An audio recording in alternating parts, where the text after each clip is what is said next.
Hello and welcome to this week's session. And this Saturday, we have got a unique session, really. I mean, it got started by South Asian Health Action Leicester, and we have partnered with South Asian Health Action to work in the field of developing mental health ambassadors. And today, this session is going to be specifically on drugs and mental health and substance abuse and misuse of a range of I would say mind-altering substances. And we have got with us the founder chair of South Asian Health Action. So I would like to invite Kirit Mistry, who is here with us in the studio. And welcome, Kirit. How are you today? Good morning. Thank you for hosting this program. I'm very good, thank you. Yes, fantastic. Yeah, I think the initiative that you have started, and it's on Manavut Serve. Today's session is very much around understanding what you're doing, how you're doing it, and it's a massive work that you are trying to engage with the local population here, but at the same time training as mental health ambassadors. Over to you, really, just to tell us and give us an overview, and then what we can expect from today's session as well. Okay, well, thank you. Just briefly, South Asian Health Action, we're a local-based charity, patient, carer, community-led. We operate in 3 areas at present: Leicester, Leeds, and London. And our main focus is really to tackle taboo-related sub-issues around health. But more importantly, we have to look at health inequalities that we have as South Asian communities, whether it's from diabetes, kidney disease, blood, organ donation, stem cell are taboos in terms of donation. So we try and tackle those issues. And this project that we've just set up, the South Asian Community Mental Health Ambassadors Project, is around mental health. It's about tackling stigma. It's around looking at how we support our communities to access support needs. Bearing in mind, South Asian communities tend to access services very late, or don't know about them. So it's about working with the NHS, working with the mental health trusts to ensure that they engage properly with us.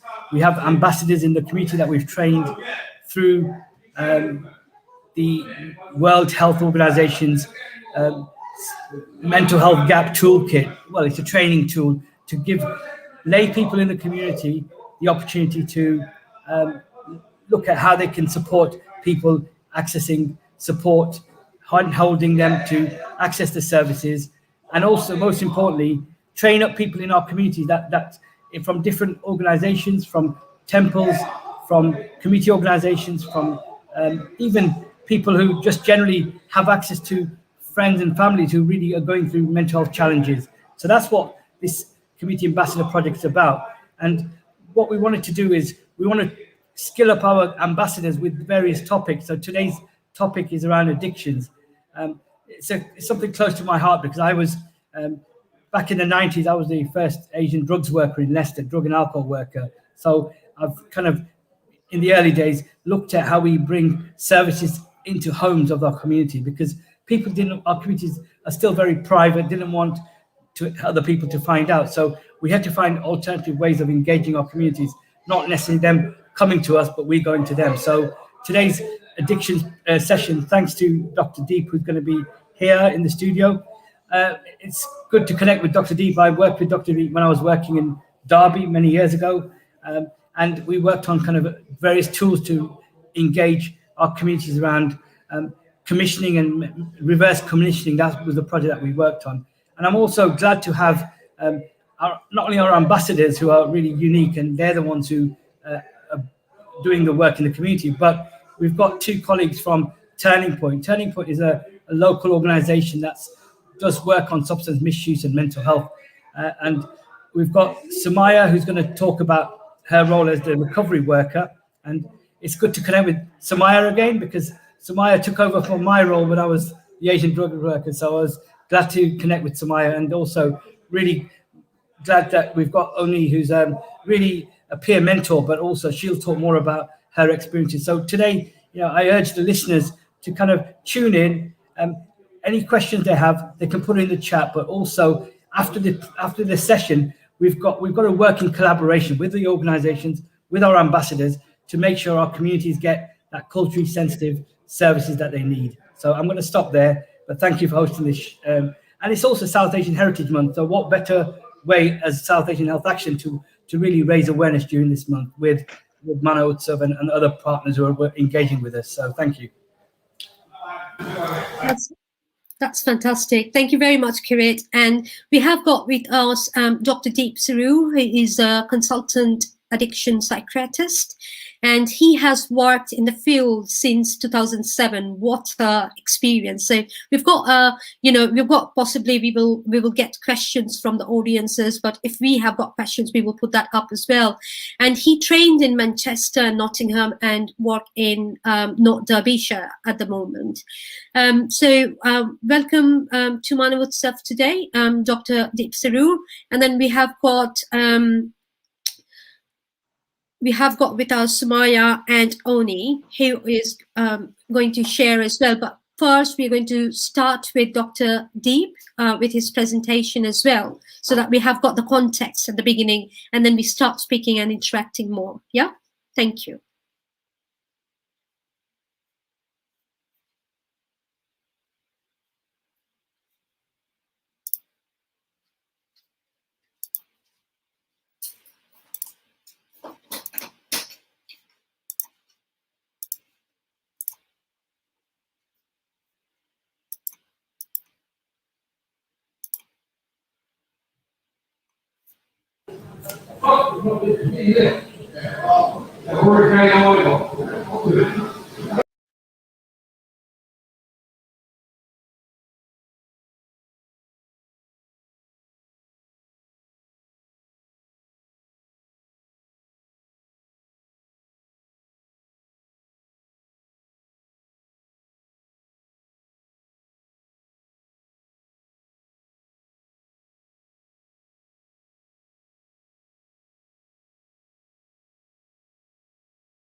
Can you hear me now?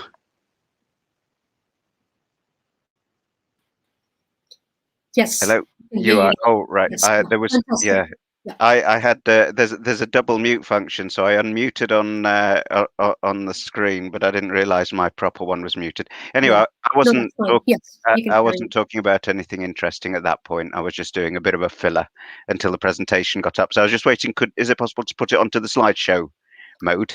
Yes, we'll do now.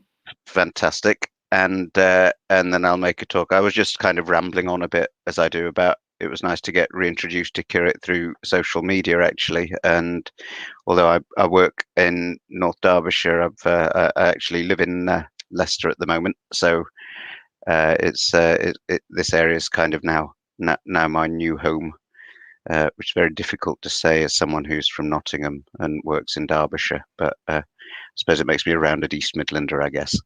So thanks very much for popping this seat up. This is just a presentation slide. So I'm going to be talking today on the broad subject of addictions. Now, unfortunately, given the time I've got, I won't be able to cover anything and everything. So it's broadly to give an outline of what we do, things to look for. I've tailored it a little bit more towards what may be helpful for people to know, to recognize things in themselves, or if they've got family or friends or associates who have got problems, to maybe have an idea of what to do.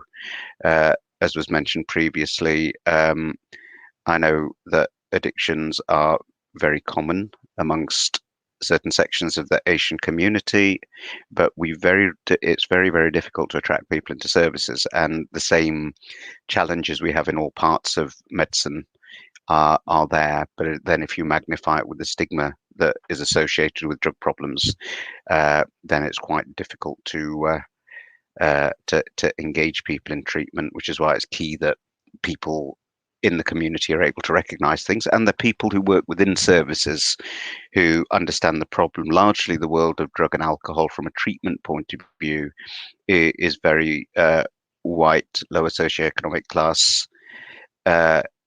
driven purely because that was the main area of the problem in terms of the people we used to deal with. So the services don't really cater for the specific needs that we see within the Asian community in particular, or have a full grounding or an understanding of the cultural sensitivities that are needed to manage people within the treatment setup. So that's enough for the blurb. Let's crack on with the presentation, if you'll pardon the pun. Are you okay to go for the next slide, please? Thank you. So the aim of the talk is that I'm going to apologise in advance. I'm a bit of a technophobe, so my presentation is rather bland. So you're not going to be seeing lots of wonderful sparkly things going here, there, and everywhere. So my apologies for that. It's broadly a factual one and more an aid memoir to me to make sure I kind of stay on track, because as I said, I can ramble a bit. So the aim of today's talk is to provide a definition of addiction, to give a brief highlight of the scale of the problem. The focus I've given on this presentation is predominantly around alcohol, but but also on drugs as well. I've done a little bit about what we understand around the science of it. I put some things of recognizing addictive behavior. I don't want to overlap too much on my colleagues who are going to be talking after me, who are going to be much more interesting, because it's lived experience is always much more thought-provoking, and one connects a lot better, I think, than when you're giving dry presentations. So I'll touch on treatment aspects of stuff, but I don't want to overlap too much with my colleagues who are coming next. And the present, although addictions is a kind of massively expanding field, and addictions increasingly seems to be talked about in the context of anything from standard addictions, which we know about, which are drugs, alcohol, tobacco. Now everything seems to be attaching an addiction label onto it. Now, in some cases, that's good. In some cases, I suppose we need to think about where we draw the line between things which are addiction and are a health problem, and where things are more lifestyle choices. And that's kind of going to be the theme and the challenges of working with people with substance misuse. So if you can go to the next slide, please. So I thought I'd just, as I said, I'd touch on kind of what we mean by addiction. So I think different people have different understandings of what addiction is. And if we look at our own lifestyles, I've just watched, and some of us may be watching the Olympics. I'm seeing people doing crazy amounts of running, cycling, swimming, which probably needs about 3 times as much activity when they're kind of having to train for all these things. Now, is that an addiction? I don't know. Or is it something which they have to do as part of their job? But if anyone watches their lifestyles, presumably pretty much everything they do is geared around their training. Now you can see what it's for, you can see there's a reason, and it seems to fit in with their lifestyle. Likewise with eating, reading, social media is an increasing thing at the moment. Gaming with kids, where we're increasingly seeing it. I don't know whether I've put gambling up there, but gambling's legal. Some people like a flutter, particularly at holiday times. Anyone who does the national lottery is technically gambling. The chances of winning are not particularly great, and it's probably not a problem if you're getting 1 or 2 tickets a week. But if you're spending all your money on scratch cards, then it's another story. Work. That's I met an awful lot of people who are addicted to work, in inverted commas. But is it an addiction, or is it just doing something that people like to do? So if we move on to the next slide, please. So I thought I'd start with how we actually draw the line between doing something a lot and dependence. So I've gone to the World Health Organization ICD-10, which is our current diagnostic manual that we use in psychiatry. This is the broad definition for a dependence syndrome. So that's what in medical terms we would call someone being addicted to something. So there's a need in terms of the definition, to have 3 or more of the following in the previous year or longer. So number 1, a strong desire or compulsion to do something. 2, difficulties of controlling behavior in terms of its onset, termination, and level of use. The presence of a physical withdrawal state associated with stopping or reducing, but also in the context of if you're stopping doing an activity or something in the context of a substance, have you substituted to another substance which is very similar to stop you using it? Next slide, please. Yeah, and other elements of the definition are an evidence of tolerance. So that, by what we mean, increasing the doses or the amount required to achieve the same effects that were originally produced. So if somebody drinks, for example, they need to drink more to get the effect that they needed to do. Likewise with a number of dependent drugs. If we're looking at, for example, gambling, people who originally would get a buzz out of fairly low stakes, and the principle of it, to get that same buzz and effect, they need to do it more frequently, or they need to spend more money. So there's also, and this is a very important thing, there's what we call a saliency, so that people's lives tend to then focus very much on that particular behavior.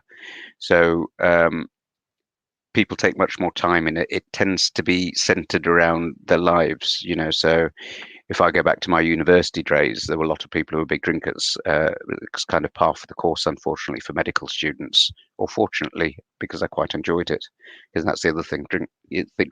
Drugs can be enjoyable for people, which is why they're so difficult. Not that I'm promoting them, but it's important to understand where these things fit in people's lifestyle, because people don't generally start doing something which is going to lead to legs being amputated or turning yellow or losing your house because you put it all on red and black. So I think it's important to acknowledge that when these things start, there's an element of fun and whatever in it. So, but the difference was the overwhelming majority of us who qualified would enjoy ourselves, but there came a time when we had to knuckle down and do exams, do assignments. There were certainly times when we used to do 100-hour weeks in my early junior doctor days where you physically just couldn't, because you were working all the time. And if you did drink outside of work, then you had to be careful because you were usually on call the next day or whatever. So, it's when drinking or any substance comes in, you're seeing it take much more of a center of their life. It doesn't necessarily start with people just dumping everything and moving on to taking or doing that behavior all the time. It's very much about we look at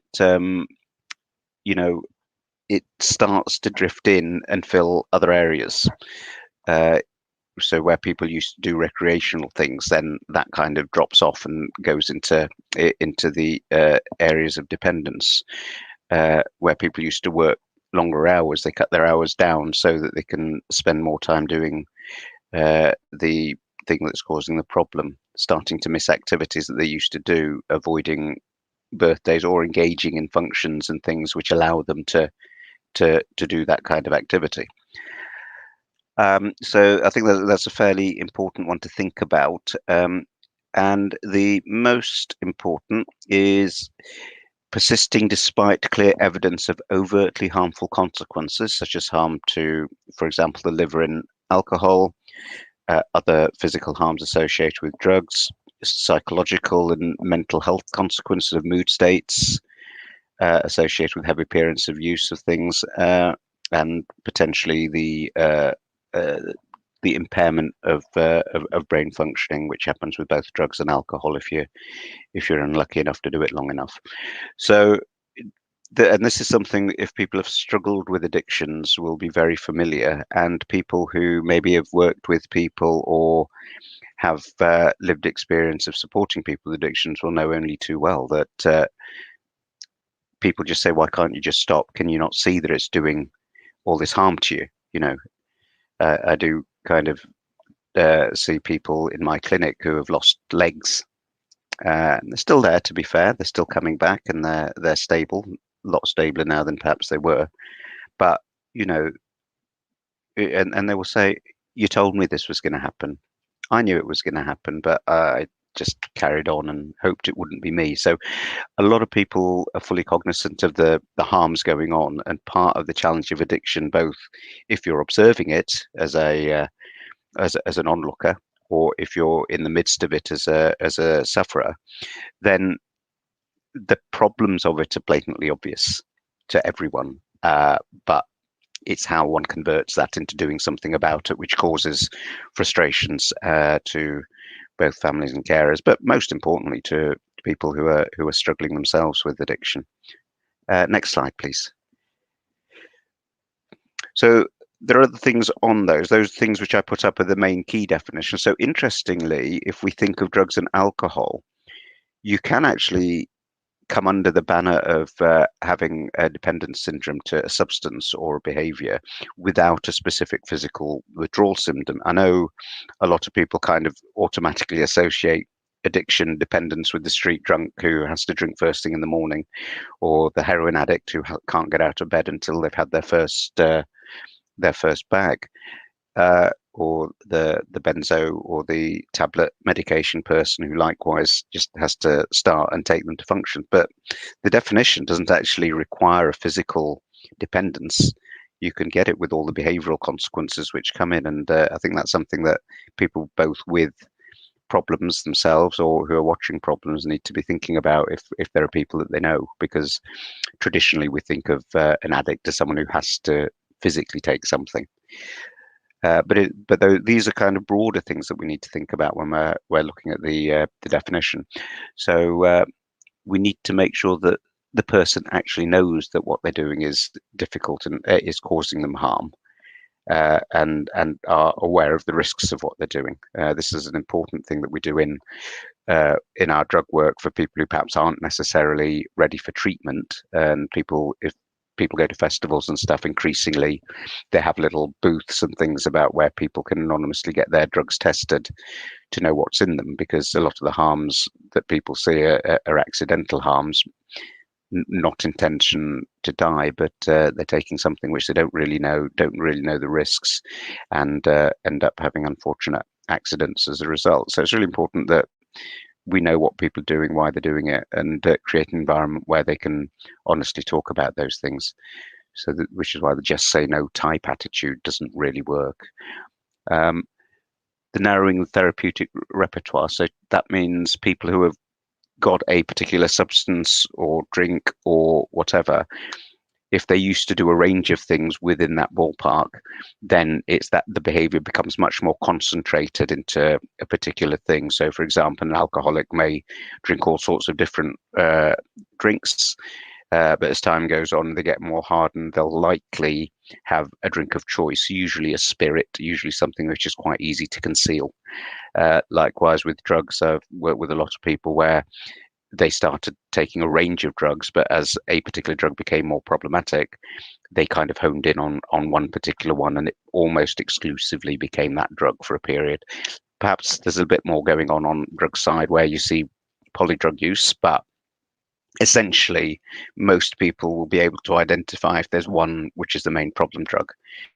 They'll know what it is. Likewise with gambling, people may start innocently gaming at casinos and stuff, and then exclusively only get a buzz through playing particular games or fixed odd bettings, or these wonderful apps that can destroy your life on the phones these days. Yep. So if we can move on. This has not come out particularly well. It's gone a bit squashy, so I'm sorry about that. But basically the essence of it is a kind of basic guide to the brain to give us an idea of what we're talking about and where things work. So what it's basically done, if you can see the slide okay, is it breaks down the areas into the key functions of the brain. So the frontal bit is the frontal cortex. That's kind of, as it says in the slide, the smart one. So that's where we control our what we call executive function. So that's our higher process thinking. And that's very important in making us decide what behaviors are appropriate and what behaviors aren't in any given situation. This is something that develops with time, I guess, with some people. With a lot of people you may know socially, it doesn't really develop at all. And people don't seem to have that ability to decide where and when it's appropriate or not to say something. Now, sometimes that's just people and not particularly caring what they do or say. Other times it may be to do with a neurological problem, because and that's where the rest of the brain comes in. So that's the more evolved bit of the brain. We're now moving into the middle of the brain, which is the more kind of primitive bit of the brain. So if we're looking at brain development, we started off with fairly primitive brains, and over time they got more and more evolved. So the fancy thinking stuff happens in that prefrontal area and connects to other areas of the brain which focus on eyesight and learned tasks and everything. But that kind of puts everything together and makes you decide what's good and bad, right and wrong. And if you've got things which you don't particularly like to doing, but you know you ought to, will encourage you to override the stuff that's coming from this middle bit of the brain, which is your which is where kind of the impulsive magic happens. That's the amygdala. So that's where your more basic impulses are. So if people are kind of done mindfulness or think a bit more about what they do, if you think back at times when you're in emotional states or aroused states, you will have an initial response, a flight fright response, which is based on evolutionary protection. What we then find though is our brain, the frontal lobe kicks in. It re-establishes this, re-establishes what's actually happening and makes sense of everything, and will modulate that impulse. Now, what we tend to see in certain brain conditions, and what we often see, particularly in substance taking, be it alcohol or drugs, it messes around with that disconnect. So people who have been familiar with drug taking will, if we talk about alcohol and potentially stimulants, for example, what tends to happen is you become much more impulsive in what you do, what you think about, saying things. The classic thing, if people who do drink have ever drunk too much, probably they may have said stuff that they perhaps regret the next day. A lot of times when people start having problems with drink, they end up getting into fights and arguments and wake up the next morning, if they remember them, and say, oh bloody hell, why did I do that? Sorry for blaspheming, by the way. Why did I do that? And that's why it happens. The thoughts and impulses are here. It becomes a brilliantly good idea to do, and before this bit of the brain is able to do anything about it, you've already done it. And that's why a lot of people get into a lot of difficulties with drugs in terms of stimulants and also in terms of alcohol. Next slide, please. So this is kind of the science bit. I've shown you a bit of a structure of the brain. So there's always been a debate in terms of our field as to how much of addictions is a behavioral response and how much of it is a biological process. So is the process of addiction an actual disease, a definable disease which we can see and we can measure and treat clinically with drugs if we can find the prescribed medication and various therapies if we know what it's about, exactly what it's about? Or is it actually a learnt behavior which has happened over time, partly by observing people and environments around you to see this is how one copes with things, and largely to do with it's lapsed into a way of how you cope with things, and we need, so there's no real illness as such, it's a behavioral challenge which we need to address. I think what we're finding in a good way and a bad way in a lot of psychiatry now, that because don't forget with psychiatry, it's only since about the 90s probably we could actually take a photograph of the brain and not see the skull blocking the way of anything and everything. We had some techniques to, for example, EEGs, which could measure brain activity, but nothing particularly sophisticated to see what exactly was going on in the brain. So now over time, things have evolved through CT scanning, MR scanning, and various other neuroimaging, which mean that we can get a much clearer picture and understanding of what's happening in the brain. Likewise, lots of developments have been done on in terms of genetic sequences and DNA to see and identify whether there are any specific genes or collections of genes which are associated with particular diseases. Now, the Holy Grail is finding a very specific discrete pathway, which if you can develop a medication and a therapy that corrects the fault, then hey presto, everything's fixed. If you've got a problem with insulin, you take insulin replacement, similar kind of principle. Unfortunately, most of the things we're finding in psychiatry, it's not that straightforward, and it still goes back to how we've traditionally been taught that everything we see is a combination of bio, psycho, social. So there'll be an inherited component of most things which develop into an illness. There'll be a psychological component, so how you have developed and what your life experiences have brought to the table, which will influence what's going on in terms of whether you develop a disease, how you respond, and whether your mental health struggles.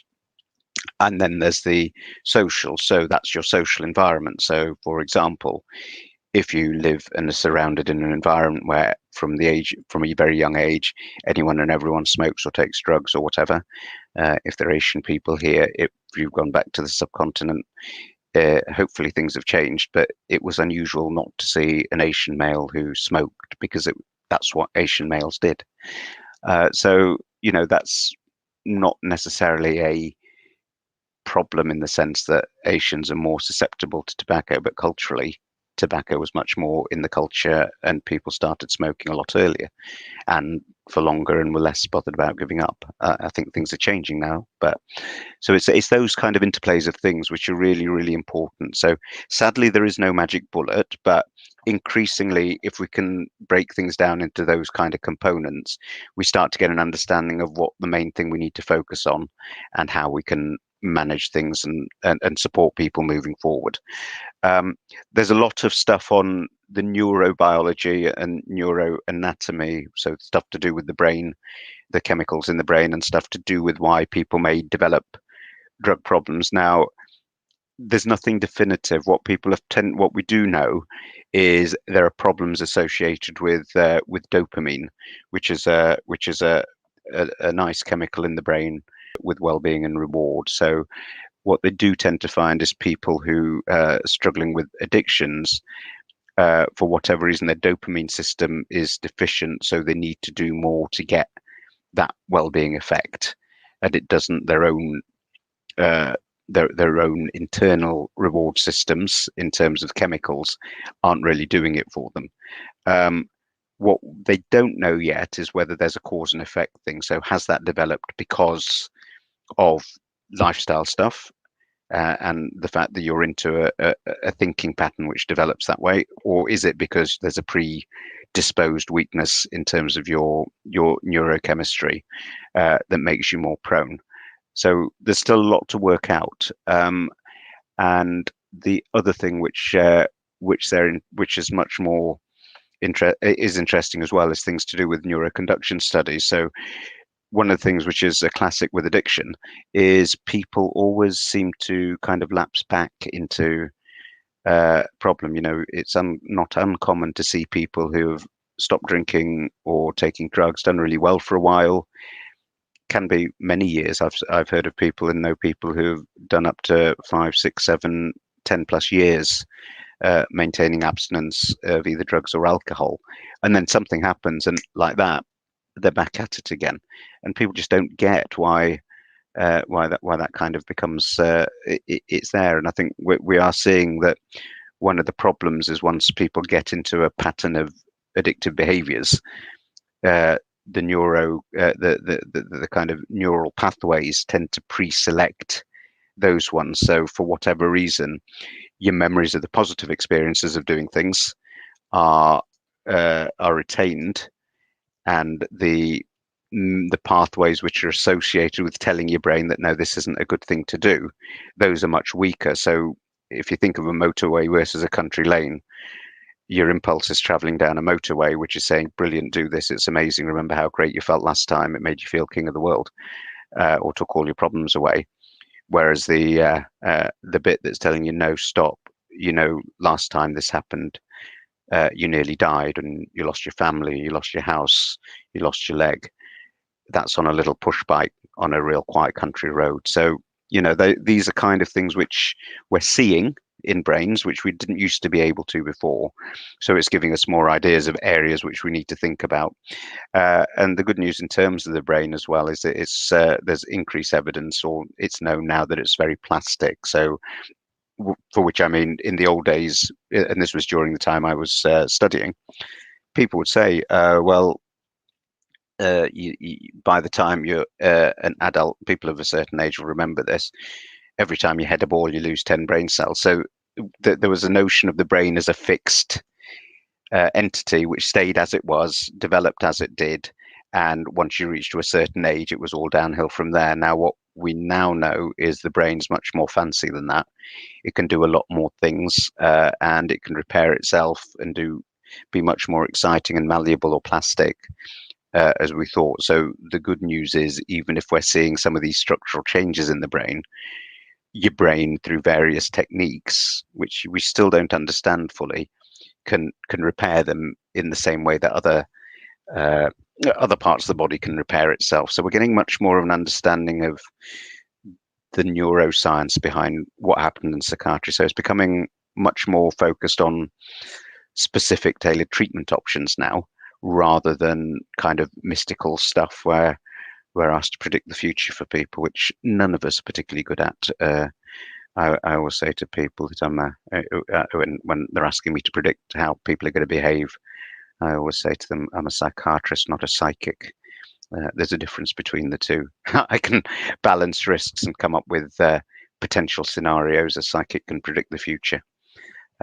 So maybe I should have been a mystic Meg rather than go to psychiatry, but I don't think that really works. So I'm rambling, so I'll move on to the next slide, please. Thank you. So I've focused a little bit on alcohol. I don't know whether the slide's too small or not in terms of the screen that you can see. But I would, I'll just quickly read the things out. I focused on alcohol probably because it's the most common one we'll see outside of, I think it's overtaken smoking now as the biggest addiction problem. It's actually, I think, up in the top 5 of the biggest problems within the NHS. Put a few slides there to put some context up.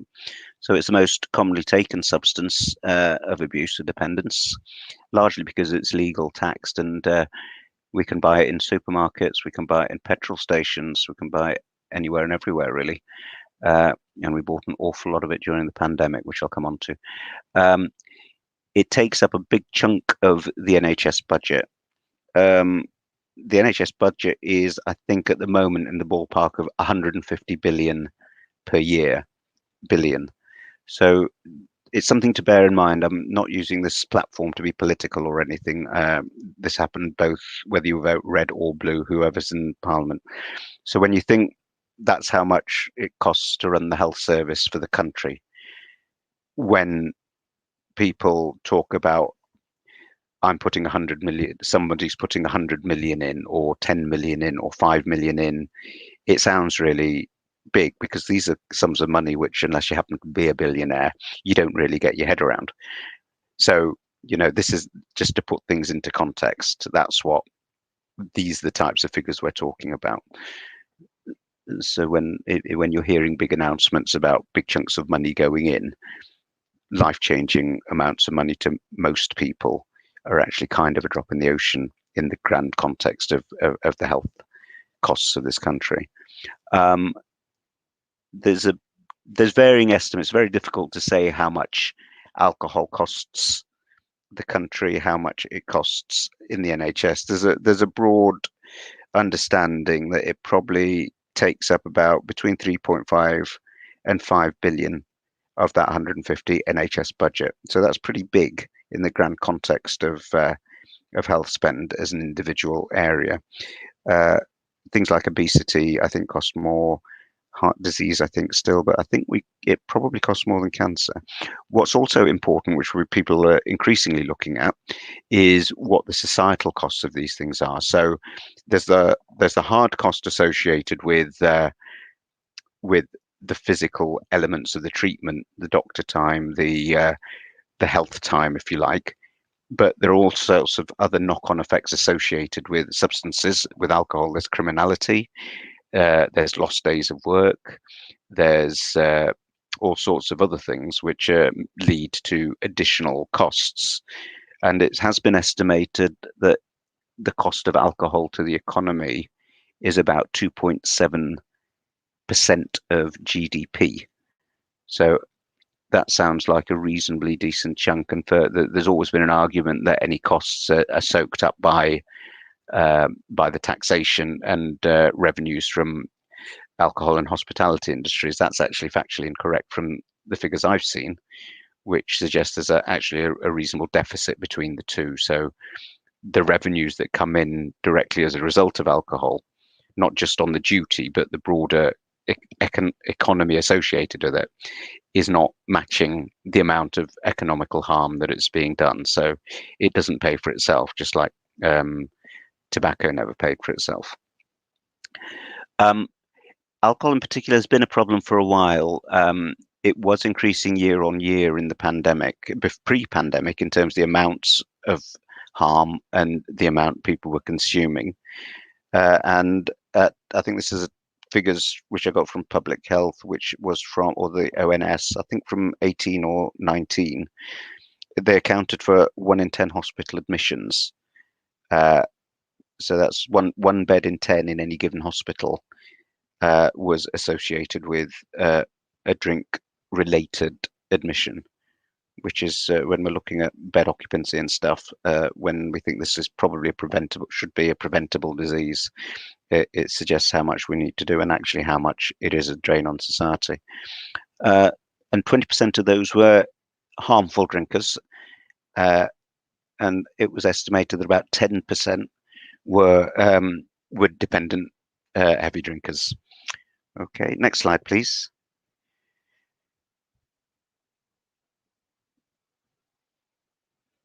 Next slide, please. Thank you. There was a recent report, I don't know whether people caught it, where alcohol came into the spotlight because of the pandemic. And I can't not talk about substances without briefly mentioning the pandemic. One of the things which we saw in services, and perhaps my colleagues will touch on this as well, is we saw a rise, quite a significant rise in substance, is particularly in alcohol, actually, during the pandemic. A lot of people drank a lot more than they used to. The lifestyle had changed. People weren't driving. People were stuck at home. People who used to drink drank more. People who didn't drink maybe drank a bit more. Because people weren't socializing, drinking in more difficult or challenging ways, like drinking on your own, and everything seemed to increase. So it was all a bit tricky. So we saw it, and sadly we saw recently in July 21 with a public health paper, we've now seen what the consequences of that was. So the pandemic had seen, they study these figures year on year anyway, so that isn't new. But that's good because they've got a good baseline to compare things against. So there's a 21% increase in alcohol-related liver admissions as a direct result of the pandemic. There was a 58% increase in people drinking at higher levels than pre-pandemic. Now, that's I looked into this in detail because one thing you always have to look at from a science point of view is know your source. And the problem with alcohol is there are lots of vested interests which gain from our heavy consumption. So one always has to be careful where information is being done, how it's presented.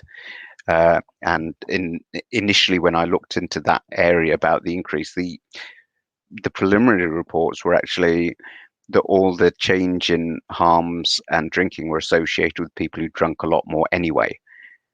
Now, when you read the small print of the document, that isn't true. I don't think people have lied.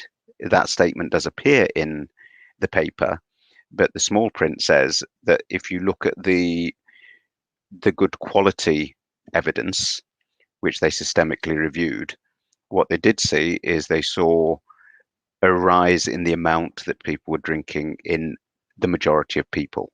So it wasn't people who drank normally stayed drinking normally. It was and people who had drink problems drank more. People who drank normally before had shifted, a higher proportion had shifted into the hazardous drinking bracket. People who were in hazardous drinking were much more towards the harmful bracket, and the people who were harmful bracket were moving into severe harm and dependence levels. So when the figures were broke down more meaningfully, there has been a rise. And what's been concerning, particularly for us in the field, is one would hope, as everyone hopes with the pandemic stuff, that we had a cliff edge, an extreme event. It caused a whole load of things will eventually open up again and everything will go back to normal. Unfortunately, what we've seen on the booze side is that people have sustained themselves at those pandemic levels and not returned to pre-pandemic. So there's a lot of concern that we're storing up a problem for the future. Okay, so if we can move to the next slide, please.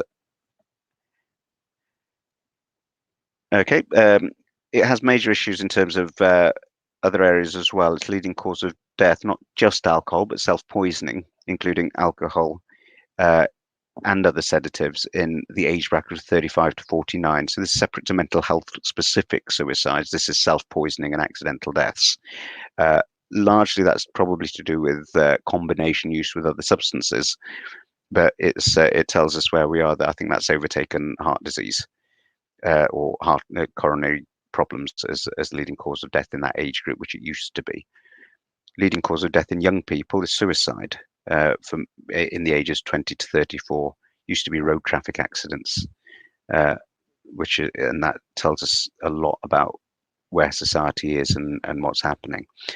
Alcohol, in particular, other stimulant drugs are quite significant risk escalators in terms of people doing maladaptive behaviors if you return or completing on thoughts that they perhaps might have thought twice about.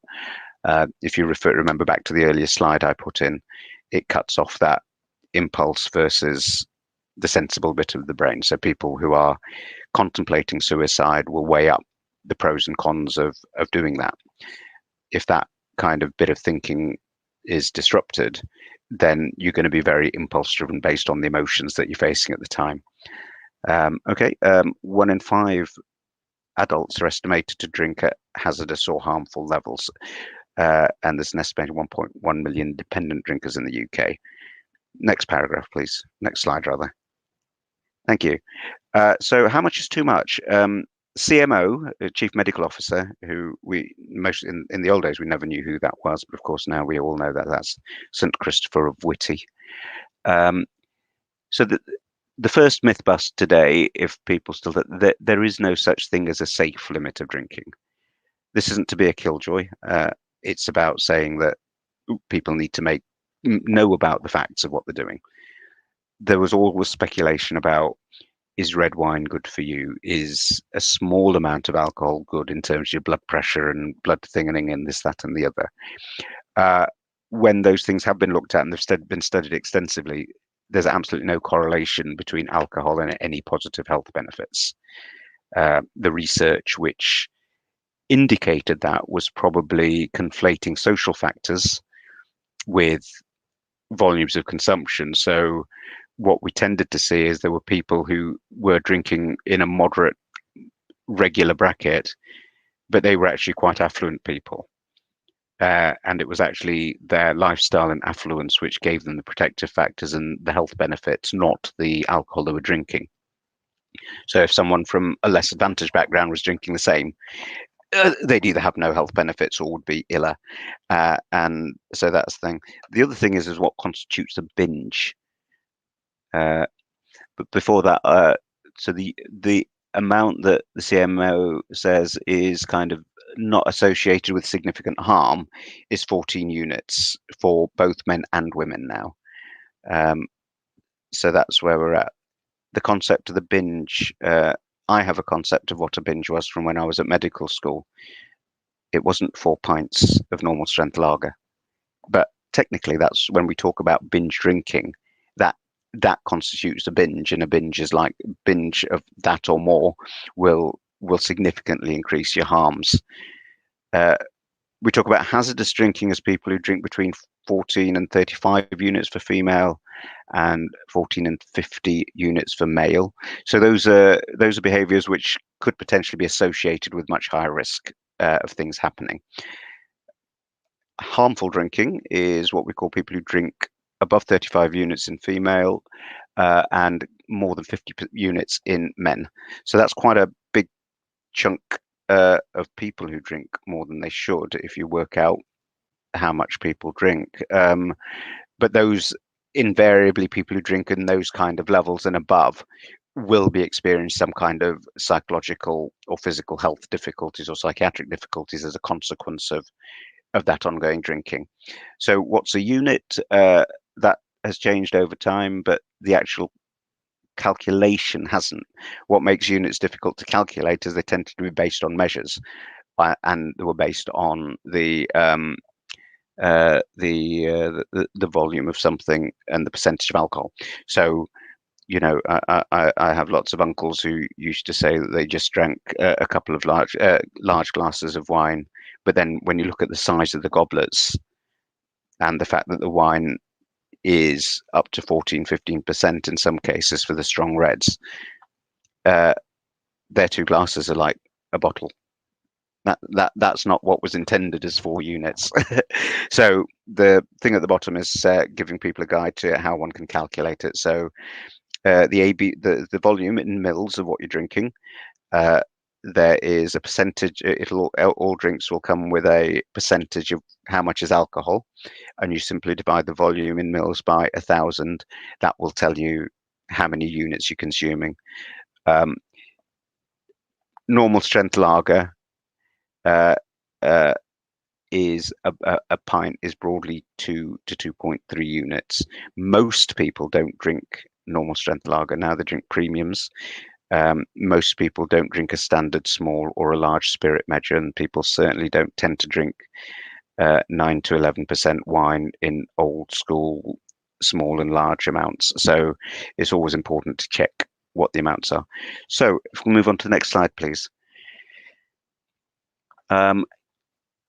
Have you the cage screen is a very brief screen that we talk about in alcohol. There are more structured assessment tools such as something called audit and other ones which are more detailed in a clinical setting, but given the fact that this is more about people who are trying to screen if there's a problem, so the cage screen is a very old and tried and tested way of checking whether you need to give a bit more depth to someone's drinking. So it doesn't tell you whether someone's a drinker or not with a big problem, or drug. You could equate it to drugs as well, but it does give you an indication whether there might be a problem there that we need to consider.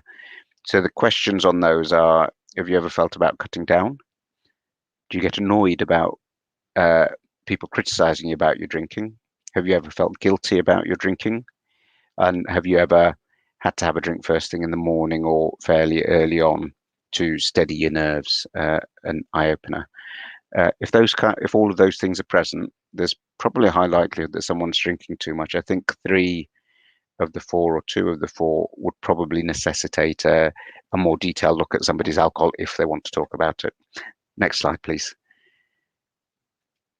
Okay, so these are some of the things to look for in terms of addictions. Now, these are a bit more broader. I'm using this more for people who might be living with people with difficulties and they suspect. Now, these aren't diagnostic, but if people are having problems with addiction and dependence, there'll largely be changes in the way that they are and their behavior, because it's a fundamental change in their lifestyle, and that doesn't come without hints and tips and clues. So you'll often see changes in their regular behavior. They're not quite as they used to be. Increased time away from home, or actually increased time in the home and isolating. More secretive about what they do, much more irritable when challenged, when people used to be quite open, maybe finding problems with finances at work which are not particularly well explained when previously there weren't, or the excuses sound a little bit random. Increased sick days if you're in work or school or college, or avoiding doing activities which were normally done quite easy, particularly with in the early stages. If people are working or in full-time education or whatever, you may well see this clustering much more around the weekend. The Friday Monday absentees because of a heavy weekend, that kind of stuff. Increase unreliable. If someone you used to be able to rely on like clockwork isn't there as much or as more as they used to be, that can be a problem. Okay, next slide, please.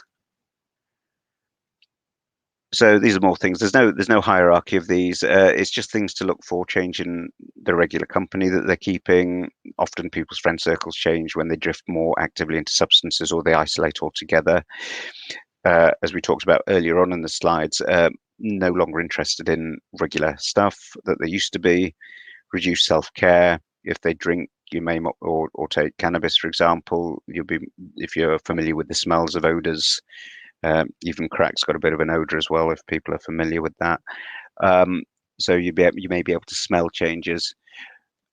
Significant behavioral changes may occur, particularly in the context of alcohol and stimulants. You might find people who were up the scale in terms of what they do, and people who may previously have been quite mild and placid may actually become abusive and violent, either within the domestic environment or outside, and getting themselves into trouble with the police or causing havoc at home or with the children.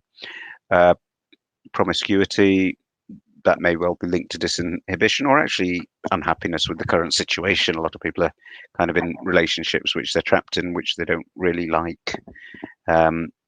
Hopefully you're not in one of those, but the reality is, if you're taking part of substance taking as escape, and if something is giving you the confidence and gives you the disinhibition to do something that you want to do that you shouldn't, then these kind of things can happen, and that may well result in relationship breakdown, not just the promiscuity but all the behaviors above. With kids and young adults, scholastic attainment may change. I've seen a few people, sadly, who were at medical school with me who didn't make the grade, and that was because largely of problems with substances in the first year, because they experienced freedom for the first time, a few of them, particularly notable among some Asian people who worked very hard to get there. The brakes were off. They weren't with the family, and they just went absolutely crazy on anything and everything they could, and didn't realize that they didn't have anything left over for their studies. So these things look good. Move on to the next one, please. Thank you. Other kinds of things: neglect of elderly parents. I'm thinking more about our own community now, and relatives because we sometimes do a lot more in terms of care responsibility, looking after elderly relatives and such like, or helping out, doing community help. If people used to do that and they stopped doing it, or the other end, people who weren't particularly interested suddenly into that kind of thing. Now, old people are interesting. They often have money, and they often have lots of medication which they don't necessarily take. Some of that medication, like benzodiazepines and opiates, do have a bit of a market value and serve a purpose. So I have come across people who did admit that they used to spend a lot of time with a gran or an elderly neighbor. And the first thing we kind of did was try to find out who they were, and get in touch with the GP and say, I think you need to keep an eye on this medication, because Fred or Joe or Vimla isn't having it anymore. Their cousin, their nephew's having it when they come around to do as payment for the lawn mowing. So these kind of things don't happen all the time, but it's something you need to think about. If you're in your own home, medications going missing. If you're on sedative medications for appropriate reasons. Alcohol dilutes is the classic one for people who are sneakily drinking at home. There's a nice big bottle of gin or whiskey or something, and which you rarely touch. And then the next thing you know, when you have people around, it's what should be 40% is about 10% because it's been drunk and topped up, so you don't notice the volume. Other things that people do with alcohol is have easy access to alcohol in the house. So people who store alcohol, like in the garage maybe, or in the porch, if you've got a porch or something, it's very easy to then mask the fact that you've been drinking because you come into the house with a can in your hand, and you can just blame the can you've just opened on your breath, when in reality you've had quite a lot at the pub potentially beforehand, or just necked from a bottle. So so people with problems with drugs will be very difficult. I won't call them devious, because because a lot of people, when they recover, and hopefully you'll hear about that, absolutely crestfallen, gutted about how they behaved during the addiction. So a lot of times people are good people, but it's the nature of addiction that drives them into this kind of pattern of lying, deceitfulness, because their sole purpose when it's that heavy is getting that next bit of the substance. And sadly, when people are in that state, they don't really care at the time who gets hurt along the way. They may regret it afterwards, even whilst they're in active addiction, but at that moment in time, it's what can I do to get what I need to get what I want. Next slide, please. I've just realized I've been talking for ages, so I might start speeding things up. Okay, so these are some of the biopsycho change. So I talked about social change in terms of behaviors. These are more kind of things which may be on the more clinical side. So mood swings, depressed mood, periods of hyperactivity, particularly if people are taking stimulants. It may be linked to a recent trigger event. It's not uncommon that people who may have been using drugs or alcohol recreationally, it changes in response to some unknown thing which we later find out about. Poor sleep's always a classic. Change in weight, either loss of weight if you're taking stimulants, gaining weight if you're drinking. If you're getting very ill, you're going to eventually lose weight. If you're taking other drugs like heroin and various other things, you lose a fair bit of weight. Not so much about the drug itself, but the fact that you spend all your money on it. Change in bodily appearance is very common when people start getting major problems. So if there are females who didn't routinely wear makeup and they're all made up, if they're blokes who are trying to cover up their belly and everything, it's interesting to watch. People who used to wear t-shirts who stop wearing t-shirts and start wearing long sleeves, it might suggest that they're injecting something. So all sorts of subtle things which might be there. Tremors, shakes and fits, and increased use of emergency medical services. Next slide, please.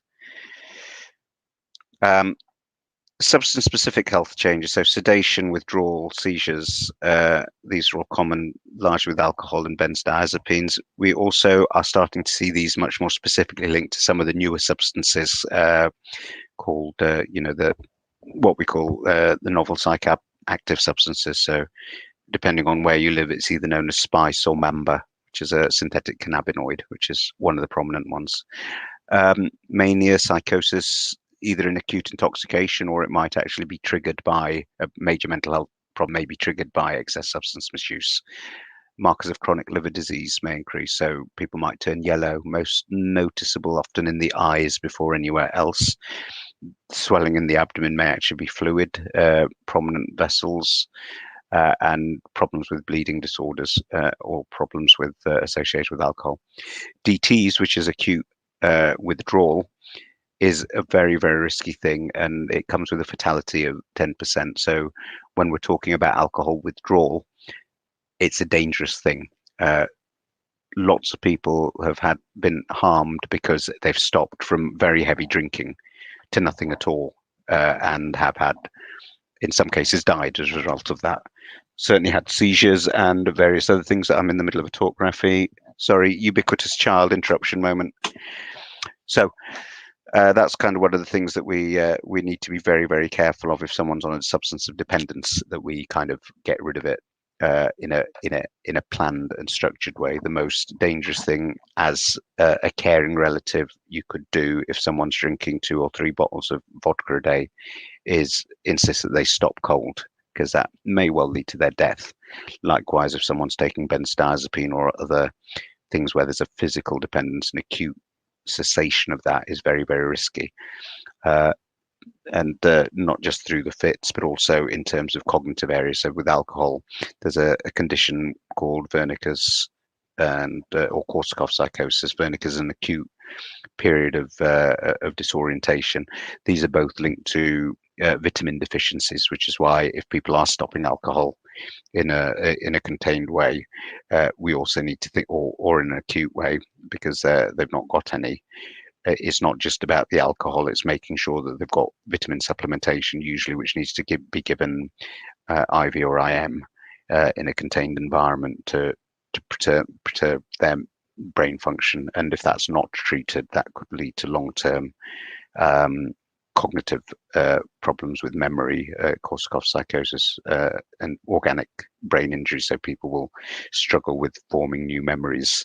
They'll keep their old memories, but they can't retain things, can't form new memories. So it's really quite debilitating for people.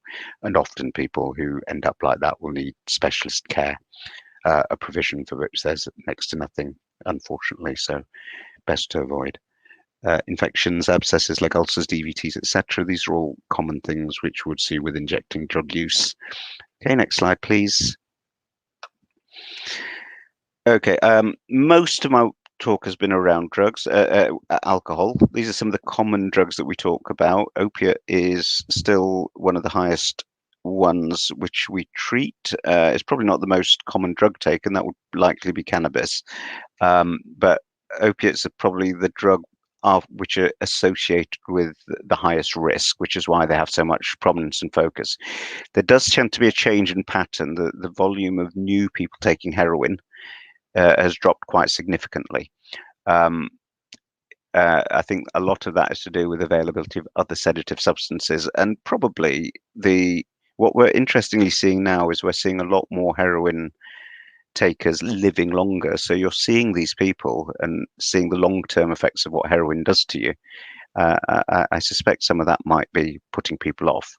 But also the quality is variable, and there's a lot more awareness, I think, outside, because people and kids are much more comfortable talking about drugs and getting advice around them to know what's there, and they're actually cleaner, safer things to get the effects they want. But it's still a major problem, and a lot of people end up on heroin. Even people at the younger brigade may not intend to be on heroin, but they go down a lifestyle path which ultimately leads to it being introduced to them. And then it kind of once it's there, it often takes over as the main drug, because does some very nice things, unfortunately, which is why, again, as I said, people take these things. Okay, the OTC and prescribed addictions, that's briefly talking about people who are now, and I think that we're seeing more of this, people who are buying internet medication either illicitly or through scamming the NHS pharmacy sites. So there's lots of nice stuff which we legitimately prescribe, and if it's taken in an abusive way, it's also quite nice. Import regulations and dodgy dealings can make things quite easy to get hold of as well, but there's an increasing risk of imports because we don't really know the quality, and often if people are taking things like benzodiazepines or opiates which they're getting over the internet, pregabalin is another one which is quite commonly abused. We never know the quality, and if they're taken in combination with a whole watch of other sedatives, it's a multiple effect. So it's not 3 times worse. If you're taking an opiate and taking a benzodiazepine, it's probably about 20 times worse. So people really need to be aware of this polysedative use. Cannabis is very common. It's almost now getting to the point where, from a police point of view, it's pretty much legal, and it wouldn't surprise me in my lifetime if it does become legal. It doesn't. Young people I talk to, they barely regard it as an illegal substance. They regard it as an anachronism that it's illegal. As a drug in itself, it's probably one of the less dangerous ones, but it does come with significant health risks associated with psychosis if you've got underlying mental health. Stimulants, amphetamine and cocaine are the mainstay. Crack probably in most city areas is the main stimulant of choice, and that comes with a whole host of problems, both physically but mostly to do with lifestyle stuff that goes with it. Hallucinogens are always around and about. LSD, magic mushrooms, cannabinoids have a thing. Empathogens, that's E. I think that's making a comeback. And but in drug side, we see in the younger people there's much more use of a combination of substances now compared to when I started, where people were very much fixed, as per my first dependence slide, on a particular substance. You still get people like that, but largely they'll have a primary substance and other ones going on. So next slide, please. And where are we? So one thing to think about, is it recreational use, or is it self-medication, or is it dependence? So earlier on I talked about the dependence elements as per the definition. Self-medication we didn't really touch on, and I think this is particularly prominent in communities where coming forward with mental health problems is very stigmatizing, which probably includes our Asian communities, but is there in society as well. And this whole thing is quite live at the moment, isn't it? If you're looking at the Olympics and all these people pulling out of events saying that their head isn't in the right place, which used to be brought with ridicule. Now, if you look on social media, they're getting encouraged and applauded, which they should do, for saying their mental well-being isn't right, so they need to take a break. So a lot of times what we see within societies where they can't be open about mental health or distress, because a lot of this isn't necessarily about pathologizing normal processes. Feeling rubbish if you've been bereaved is not pathological. It's pathological not to care if someone close to you has died, in my opinion.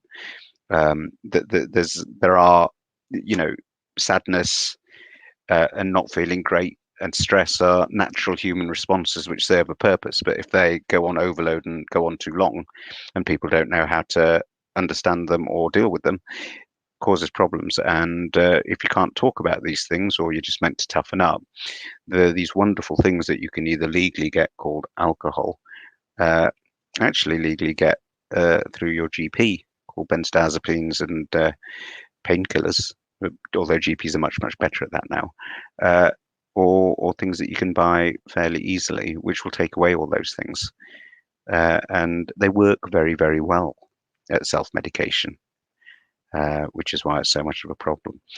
And recreational, well, I think that takes me back to my stories of, well, I didn't go into detail, but when I was at medical school, people drank an awful lot, probably drank too much.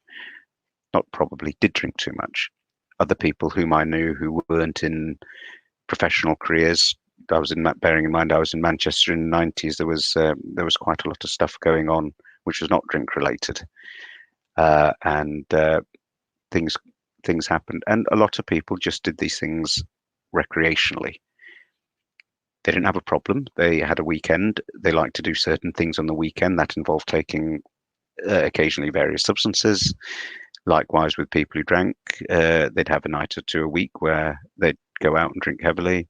They may well drink heavily at the weekend, but then when Monday came, or when lectures were on, or when you had to prep for exams, it would all disappear into the background. It's seen more acceptable, I guess, with alcohol because it's legal, but there's a whole crowd of people who are youngsters who don't really buy to our social norms of what is legal and what isn't legal, and they look at the harms. And there are a lot of the people who will take stuff, but they will take it in the same way that when I was a young adult, I'd go and have a pint. They'll go and have a pill, or they'll have cannabis or something like that. So we need to be mindful that younger people in particular will not regard these things as socially bad things to do. They'll have the argument that the law is wrong. Okay. So, and things like cannabis, for example, we're now in America. I think in a lot of states it's legalized. Certainly in places in Europe, in Amsterdam, for example. If anyone's been on holiday there, I don't think it's legal, but it's obtainable without any problems. And you can the advantage of that is you can control control a product. A lot of the harms associated with drugs are to do with what people are taking, why they're taking, and the fact that they're doing it in secrecy without the proper advice of the long-term risks or harms, or they're desperate for a product and they have no control over the quality of it. And it's often those kind of things associated with the drugs which causes the most harm, as well as taking the drugs themselves socially. But in terms of death, those seem to be the biggest problem. So there is an argument that if people can get clean legal stuff, then you're avoiding those kind of harms and will reduce the risk. So that's a topic for a whole nother time with a whole another set of people, I guess. A lot of people where there is self-medication dependency have undisclosed trauma and abuse. I was shocked. And I think these things are becoming much more prominent now in terms of how we're thinking. And people who think this is wokeness is a new thing, I shall tell you that's not the case at all. The number of people I see in clinics who are chronic drug takers, fairly stable, who are only now 14 years after I've been seeing them on a regular basis, are admitting that the root cause of whatever their problem was childhood abuse, either physical abuse from step parents or brothers, cousins, whatever, sexual abuse, and all sorts of things which were going on for people, or neglect. It was there, it's there. And if you can't come forward, or you're not able to come forward, substances are a very key thing to think about as a way of solving. And if people have suddenly just gone off, if you know people, and from nowhere they're suddenly taking drugs, or they're drinking too much and in a complete and utter mess, and otherwise life seems completely normal, it's always worth thinking about, has there been a trigger event that has re-traumatized earlier things, or has there been an event that's happened which they are not talking about? And we know that there is a lot of stuff that goes on which people don't disclose. Okay, next slide, please. Where are we now? So what can family and friends do? Now, the bad news about alcohol and drugs is, if I'm being pessimistic, you can't do anything. If somebody, and it sounds hard, but it's true, if somebody is bang at a substance and has absolutely no interest in stopping, changing, whatever, there's not a lot you can do. You're standing there, unfortunately, watching a car crash.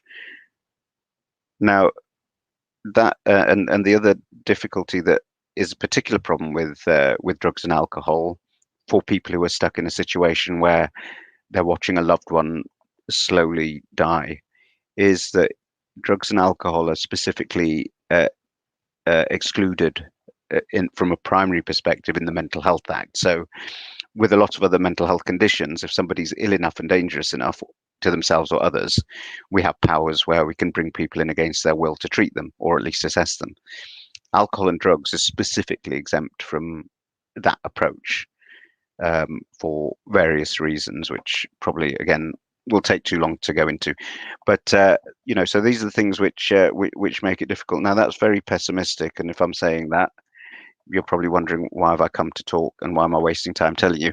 Now, but the good news is it's about the approach. It's not about being there and making someone stop when they're not ready. It's being there in the background. It's about listening. It's about creating an environment where people can talk about things, where it's okay to not be okay, which is a new phrase which I'm hearing more and more.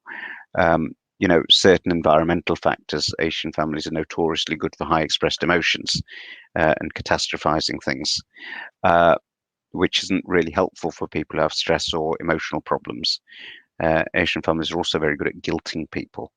I'm talking from my own experience, so maybe not all Asian families are like that, but there is, when I talk to my white British friends, there do seem to be different dynamics in Asian households which add to the specific challenges of coming forward and being open.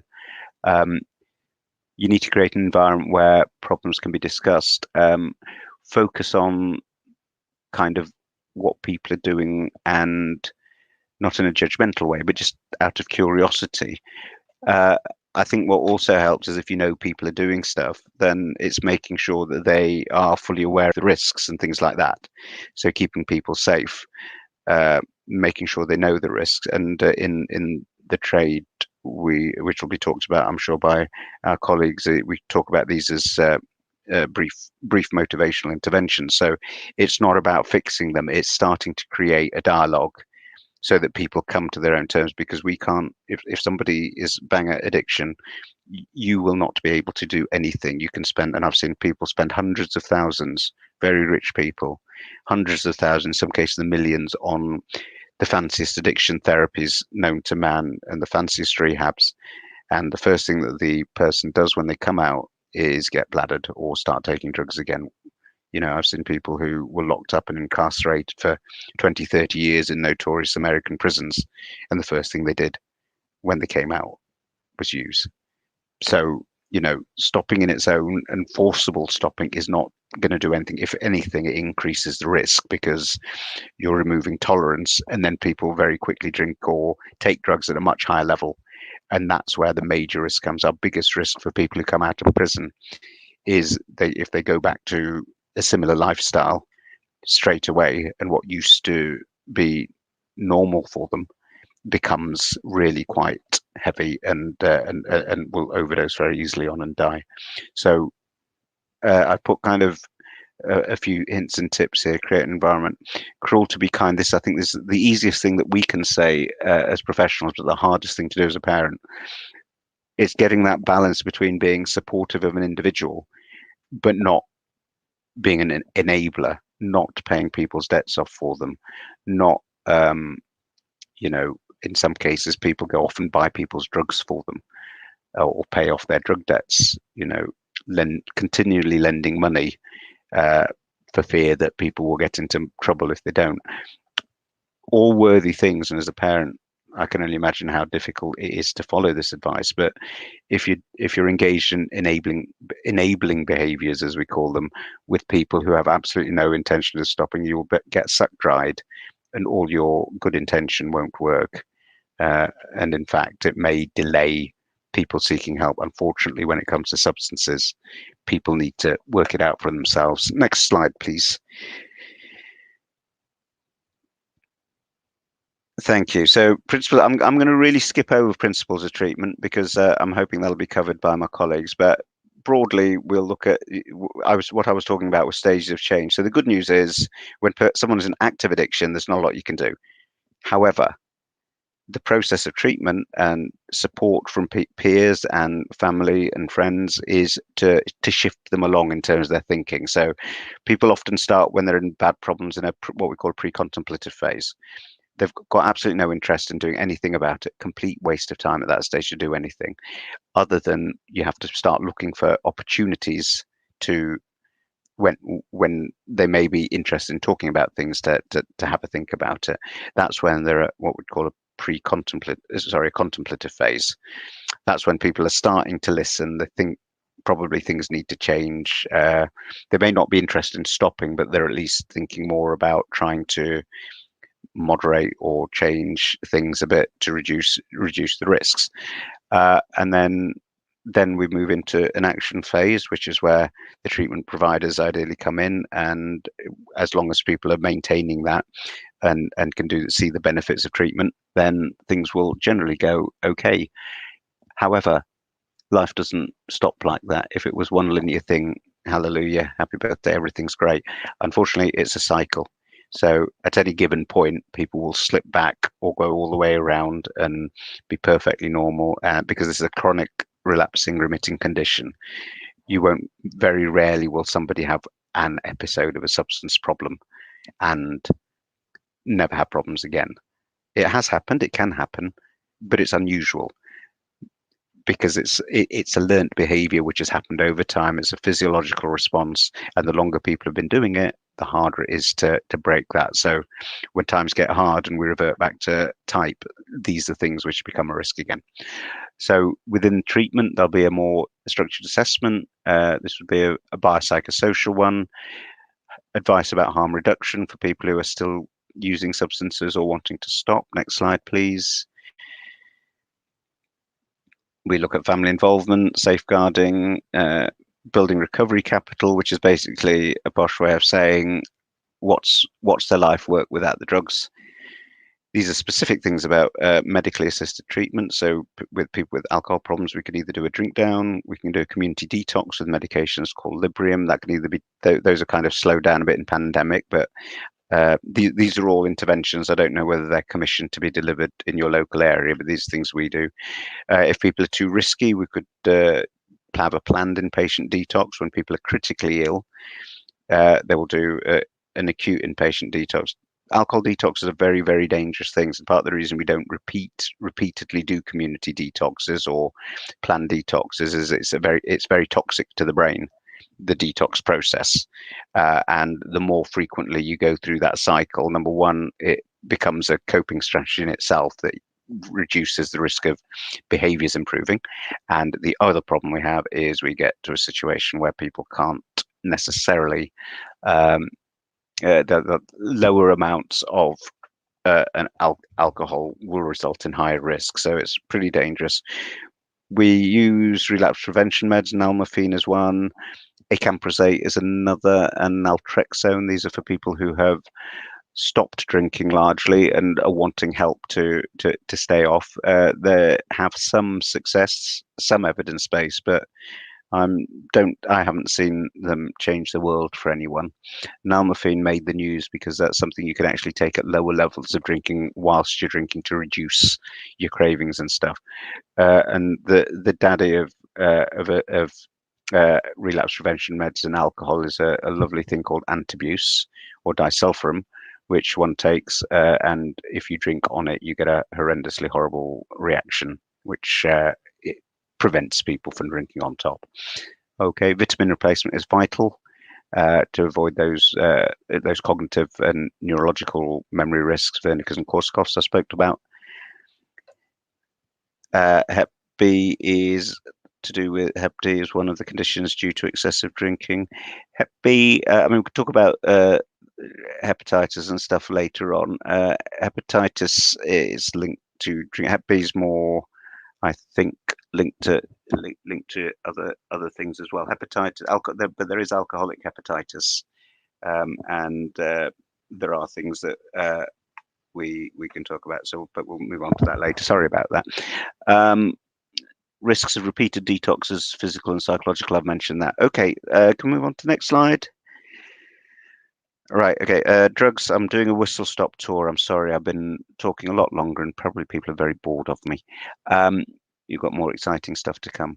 Specific treatment for drugs. So the mainstay in terms of is whether people can stop drugs themselves, which would be ideal. Certain drugs like opiates, largely heroin, when we're talking about opiates, there are substitute medications. Now, another myth bust. Opiate substitution therapies aren't a treatment. What you're doing with opiate substitution therapies is you're converting someone's ongoing dependence onto a safer product, which works slightly differently so people don't get the highs and lows. So in my mind, it's the first step of a treatment. It's the equivalent of giving someone to manage their alcohol withdrawal. It's giving something so that your life isn't revolving around having to take that substance. It works when it's at an appropriate dose, which usually varies, but generally people say between 60 and 80 mils of methadone would be seen as a dose for Subutex. Buprenorphine, which is another medication, which is quite good because it has a blocker effect, so people can't use on top of it. Probably in the ballpark of usually 8 to 16 is effective, but it can go all the way up to 32 milligrams. So, and there are now preparations where that can be given as a depot medication, so you don't have to go to the chemist. Methadone is very, very dangerous. It kills people. 30 mils will potentially kill an adult, particularly if they're drinking and taking other sedatives with it. We have to be particularly careful if there's any take-home medication houses with kids in it, because as little as 5 mils has been known to kill children if they've ingested it, and it's unfortunately it's very sweet and sticky and particularly nice, I think, or attractive to young kids as a taste. So it's very, very important that we monitor very tightly the medication. Ideally, we give most people daily supervised consumption until we can trust them into, or we know trust is the wrong word, until we know that people are safe enough to manage medications at home. But these aren't these aren't smarties. These medications that we give out can kill people, and sadly do. Community detox versus maintenance, that'll depend on the need. Our primary aim is to get people off medications of all types and get on with their life. I have no vested interest in having people stuck in treatment or parked on methadone. I like people off and away and getting on with things.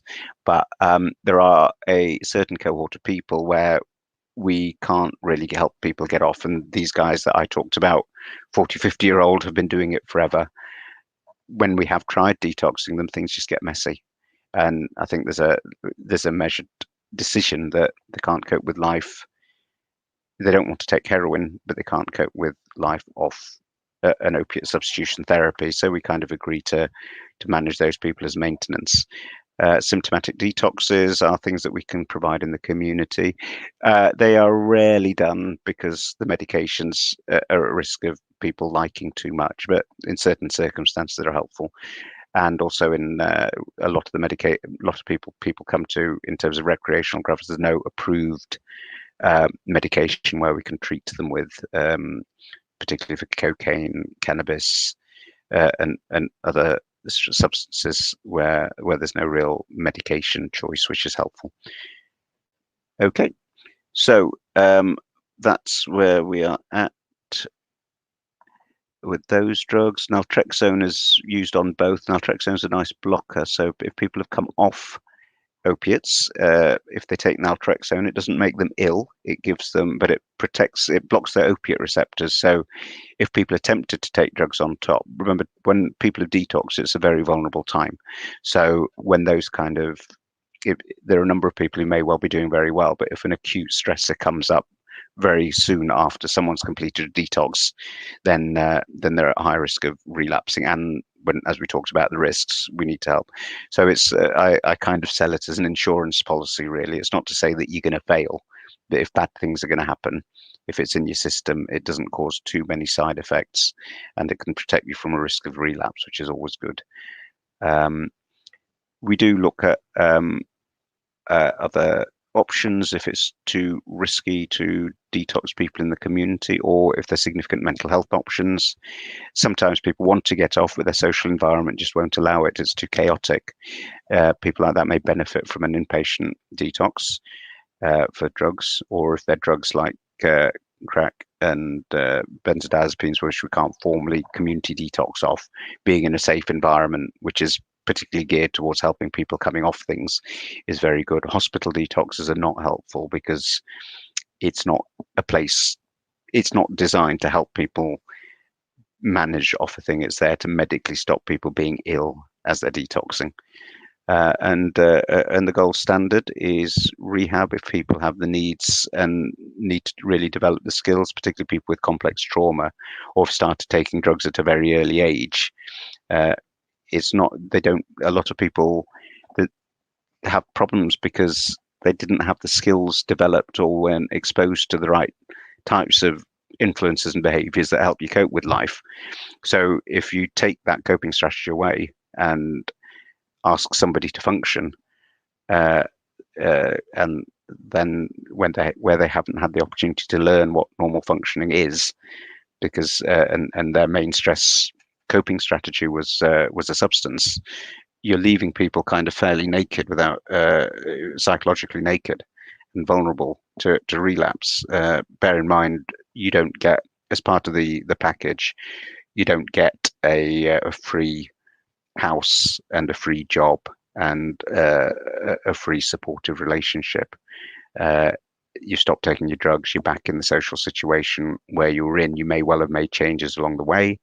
Things may have improved for you, but a lot of the people I see, unfortunately, they're doing it in an environment which led to them being at high risk of drugs being a problem in the first place. So unless we can make some kind of change to that or break that kind of cycle, or they haven't got the good positive support structures which may have abandoned them but are now back with them now that they're doing well. Sometimes you're setting people up to fail, and rehab may well be the best option. But again, rehab, like most things, because there's a lot of stuff on the news about rehab not being available. I don't know how things are in Leicester, but in my area, rehab is eminently available. There's a process to it, but the funding's there. The problem is it's an intervention that won't work if people aren't prepared to do it, because the problems with psychological challenges is people have to be receptive or be encouraged or trusting to give something a try to make their life better. And if you're not interested in that, if you don't feel the problem is something that you can fix through readjusting, or the stuff that you have to deal with is so frightening that you'd rather leave it in that package box, these things aren't going to work, because you won't feel safe to do it, and you have a coping strategy that used to work. So rehab isn't a magic bullet for people who are continually struggling. It's a very, very good option for people, however, when they're ready for it. And substance services and people are usually pretty good at working out where people are. We don't get it right all the time, but broadly, we've got a rough idea of who's going to do well and who isn't. Okay, next slide, please. Relapse prevention I've talked about quickly. I focused on recovery capital again. I'm hoping these kind of things will be talked about in the next slot, but it's very much about what I was talking about. You need a good life outside. I'm hoping people will say, if substance is an escape, if it's self-medication, if it's something one does, and you're doing it despite the known consequences, the net effect is this: what's in the life that without substances. So socially, we need to be really proactive in helping people look at those kind of things. We really need to also focus on removing the stigma and disadvantage. I've got a lot of people who really struggle with getting work because of their track record with drug service. I'm not going to name an individual, but I do know somebody who is actually a manager in a service now, and they've been clean for 10, 15, possibly 20 years now. It was the last time they did anything. The right credit to society, and they're amazing an amazing person. They still couldn't get sedatives, a sedative antihistamine, because they'd forgotten to take off her record that she used to be an IV drug user. She's still got exclamation marks on caution things on her medical notes, because she used to be seen as a high risk person. So what we can help with is take that stigma out and support people who are in recovery to make the best go of it. But a lot of evidence says that people who are in full recovery from substances and are in sustained recovery are much better neighbours, much more productive to society, and are much better workers and things like that. So they're worth people who have had difficulties are certainly worth taking a chance from. But it's essential that there's ongoing support, which unfortunately services aren't commissioned to provide beyond the treatment. There are different approaches. 12-step or AA is a commonly available one. There's also cognitive approaches as well, like smart groups and various other things. If you've got underlying psychological things, we need to have systems which will support people in having them and accessing them. That's poor in a lot of areas, and there's still a lot of exclusion criteria around drugs and alcohol for people who could actually benefit from services. And last but not least is long-term mental health. A number of people I see have got mixed anxiety and depression, which benefits. My most successful case of people who've had undiagnosed paranoid psychosis, because guess what? If you're taking heroin to stop you hearing voices telling you to kill yourself or kill other people, if you're on the right medication that does it, you don't want to take heroin anymore. So big change, underlying mental health, underlying physical health, underlying social problems. The key determinant to keeping people well is making sure they're in an environment where they can stay well. Okay, next slide. I think that might be the last one. Yep, I haven't touched on this, but there's a host of other dependencies. Some are legitimate: tobacco, gambling. Other things are kind of falling into that realm of, are they addictions or not? Gaming and social media is starting to trick on the box, but when we is exercise an addiction? Maybe. Food, some people are starting to talk about it. We don't know enough about the physiological processes to categorize them, but actually a lot of the behavioral and social things which go with drugs and alcohol are the same techniques which will work if you're doing any maladaptive behavior, which is doing somebody harm that they don't want to do. Gambling is being recognized much more as a major problem because it has, and there's I think now most places should have access to treatment resources around gambling, which is centralized in London, I believe. I think there's a clinic in Leeds also. And tobacco, I didn't talk about that specifically, but all GP services should have help and support around that. I think that's me done. I didn't realize I'd be talking for this long. I like to talk, so sorry about that if it's taken up too much time. I think, yeah, I think that's all I'd want to say. So thank you very much for listening, and thanks for entertaining me.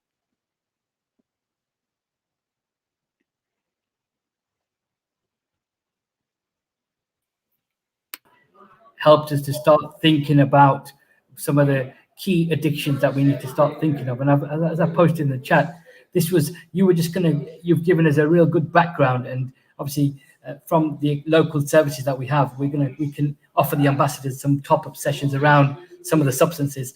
I'll have to draw back into my resource archive for 20 years ago, but I'm sure we can fruition some real good presentation that we have to give the ambassadors some more knowledge around some of the substances. So really appreciate your time. What we're going to do is we're going to take a quick 8-minute break, and we're going to start back with Oni, who's going to share her experiences, and then Sumaya in terms of the local support services and how we can signpost into services.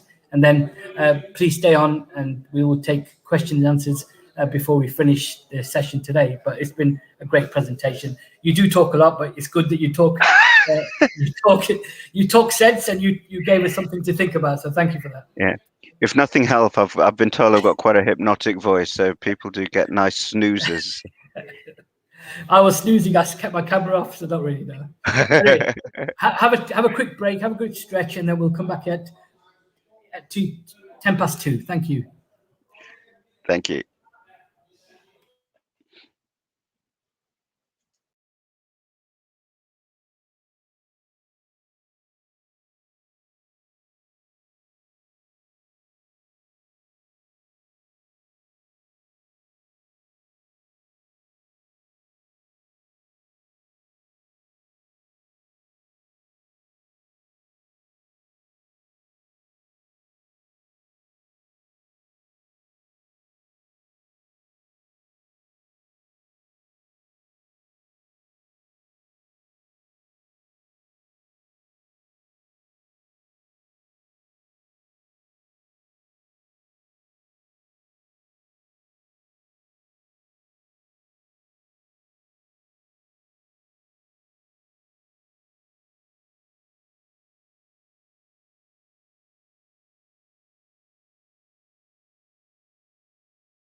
Okay, hope you had managed to get a quick tea, coffee, or juice or water just to get us back into the program of today's session, which is addictions awareness, particularly for our South Asian Community mental health ambassadors. Really pleased and thankful to have colleagues from Turning Point. So I only connected with her yesterday or a couple of days ago, but thanks to Dilesh Popat, who's also a recovery worker at Turning Point, who have had the privilege of working with him and supporting some joint clients while I was working in mental health in my last job. So thanks to Dilesh for connecting Oni, and also Sumaya, who we'll hear from, again, a colleague of Dilesh's. So straight over to you, Oni. I'm going to, let you say as you wish and also share your experiences. There's no script, there's no, but if you want me to ask you questions in between, but I really want you to steal the show really and give us, your lived experience. Obviously, some of what you've heard from Dr. Deep in terms of from the clinical and the health professional aspect, but obviously we know it's different in terms of as people from our communities are going through various experiences. So really over to you, and thank you for taking time to be with us today. No, thank you for having me on the show. So my story really begins from childhood. My mum herself had a very traumatic childhood filled with abuse and sexual abuse, physical abuse, and mental emotional abuse. And when she had me, that sort of still carried on. She didn't sexually abuse me, but more sort of the comparison that you're not good enough, they're up there, you're down here. And when you've been told that kind of stays with you. And then from the ages of 5 to 8, I was sexually abused by my dad's brother, my dad's youngest brother. So he used to stay with us when he was going to uni, and when he used to stay with us, he sexually abused me during those years. Then my dad's brother married my mum's sister. So 2 brothers essentially married 2 brothers. So you can imagine the dynamics of the family. So I came out with the sexual abuse when I was 13 years old. By that time, my aunt was already married to him and was pregnant with my cousins. And to be honest with you, the whole Asian mentality came into play. Oh my God, this has happened. Keep it hush hush. Let's sweep it under the carpet. Why didn't you say it before? Why didn't you say it earlier? Was it a phase that he went through? Just all these questions at me. And then it was more about my aunt, like, oh my God, she's married to him. You should have said it before they got married. And this is something I had to deal with during my teenage years. And it was almost a case of sweep it under the carpet. It's happened. Move on. People were still talking to him. And it got to the stage where I thought to myself, you know what? It must have been me. It must have been me. I must have encouraged this behavior. And I had numerous suicide attempts because of it, because everyone was still talking to him, because he was still very readily acceptable, because everything was hush hush. Even if I spoke to somebody about it, it'd be like, Annie, why did you tell someone about that? I really turned it around on myself. And it wasn't until I got counselling when I was at college, because obviously, sorry, I'm going to backtrack now. So when I was 13, when I come out of it, my mum did go to the doctors. And obviously, from you going to the doctors, the police got involved, social services got involved. That was all well and good until it got to the point of them telling me, do you want to take this to court? When that question was asked, my mum had so much pressure on her because my dad really essentially wasn't doing anything.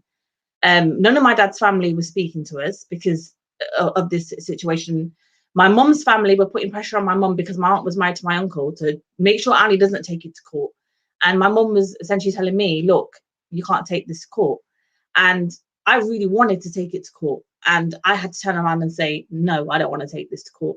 And that caused a lot of issues between me and my mum, And as I said, then time went on and I got counselling when I was at college. And is when I got counselling at college, my counsellor, she was brilliant. And she said to me, Annie, you're thinking with the mind of a 16, I think it was at the time, 16-year-old. But when you look at a 5-year-old, they don't know no different. A pleasurable sexual experience, your body's now, natural biological response would be to like it, because it's, you don't know at 5 years old. You don't know what's right and what's wrong. And it was only until I started sex education at school that I started to wonder to myself, I've seen these things in real life. But the hardest thing for me was this dynamics of it being so close within my family, because it was my dad's brother married to my mom's sister. It was essentially on both sides of the family. Then when I was 19 years old, he cheated on my aunt. And my aunt said to me, you can take this to court now. And I said to her, are you sure? She said, yes. So I said, okay. And then I took it to court when I was 19. She said it happened to her daughter, my cousin. So we had a joint court case. 2 weeks before the trial, so this was in Crown Court, 2 weeks before the trial, she retracted her statement and got back with him. So essentially, she used the court case as a power trip to get back with him. That devastated me. It devastated me because her statement was retracted. My cousin's statement changed. Essentially, I was being accused of making the whole thing up in court, and it broke me down further. And then I met someone who, had I not been in this vulnerable position already, I probably would have dated for a little while and thought to myself, this isn't for me. But because he showed me the emotion, he showed me he cared. He showed me that he cared about the fact that this had happened to me and it was so wrong that I stuck to it. But that turned out to be a mistake, because it turned out to be a very domestically violent relationship. It wasn't so much the physical side of stuff, although that did happen, but it was more the mental and emotional. I was not good enough. Yet again, I wasn't good enough. Yet again, he was up here, I was down there. Yet again, I was lucky to have him. And everything that had been told, I was told in my childhood, was being reiterated back to me. It was like an ongoing process. And after you get told that, for years and time again, like my whole relationship, I was always trying to be the person he wanted me to be. When that relationship ended, he didn't need to tell me these things anymore, because I believed them anyway. I've been told him in childhood, I've been told him in adulthood. Now I believed I wasn't worthy. Now I believed I wasn't good enough. Now I believed that, I'm not where I should be in life. I hated myself and I hated life. And that's the truth. And I've had many suicide attempts, both in active addiction and both in my teenage years. I'm going to be honest with you, my relationship with alcohol turned from using alcohol socially to abusing alcohol when I was about 24 years old. And that was a very conscious decision. It wasn't a habit that got out of control. It was a conscious decision, because I'd had enough. I'd had enough of this constant tornado that was continuous within me. It just wouldn't stop, and I wanted a break from my own mind, to be honest with you. And alcohol did the job. It was easily accessible. It was cheap. I knew that it did numb me to the pain, to what was going on inside. And therefore I started to use it. I'm not going to turn around and say that it went from one day using it to the next day it became a full-blown addiction, because it didn't. That took years for it to get to that stage. It started off with me binging on a weekend, and then after a few years, these binges kind of lasted 2, 3, 4 days. Then it got to the stage of me having to drink in the morning, until eventually in 2019 it got to the point where I became alcohol dependent. My relationship with alcohol, I can only describe it as alcohol was my lover. It was my best friend. I loved alcohol more than I loved myself. It became almost in a way a DV relationship, a very, very toxic relationship. On the one hand, alcohol was numbing me to all my pain. On the other hand, it was killing me at the same time. But I was oblivious to that fact that it was killing me.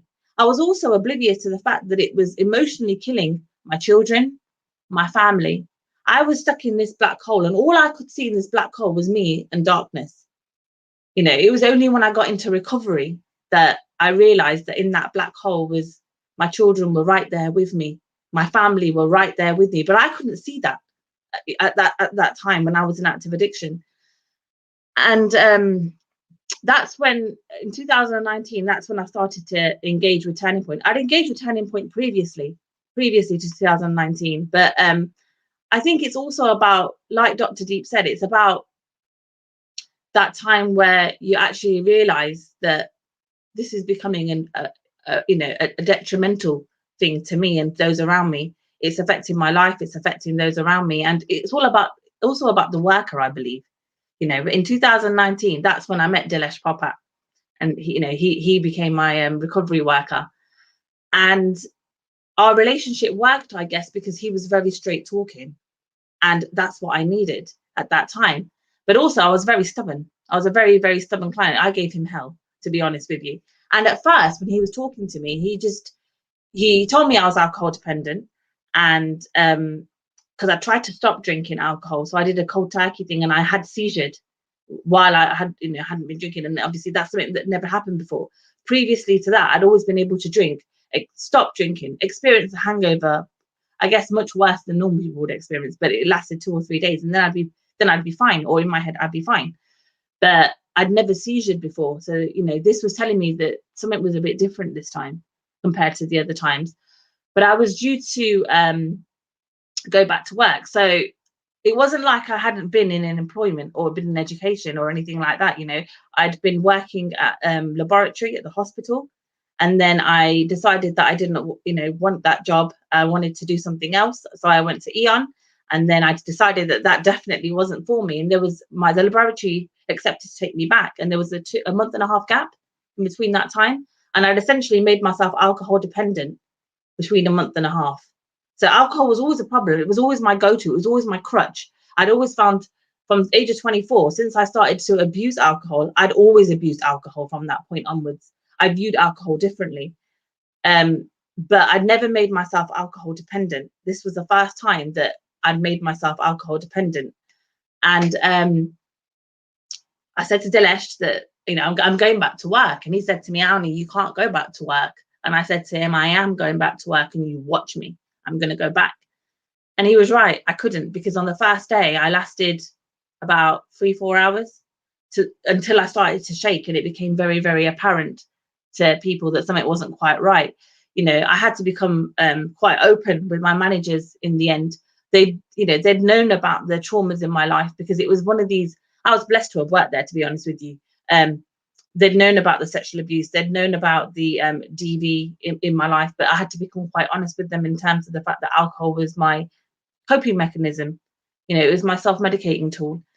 And to be honest with you, it could have gone one or two ways. It could have gone, okay, we're going to sack you.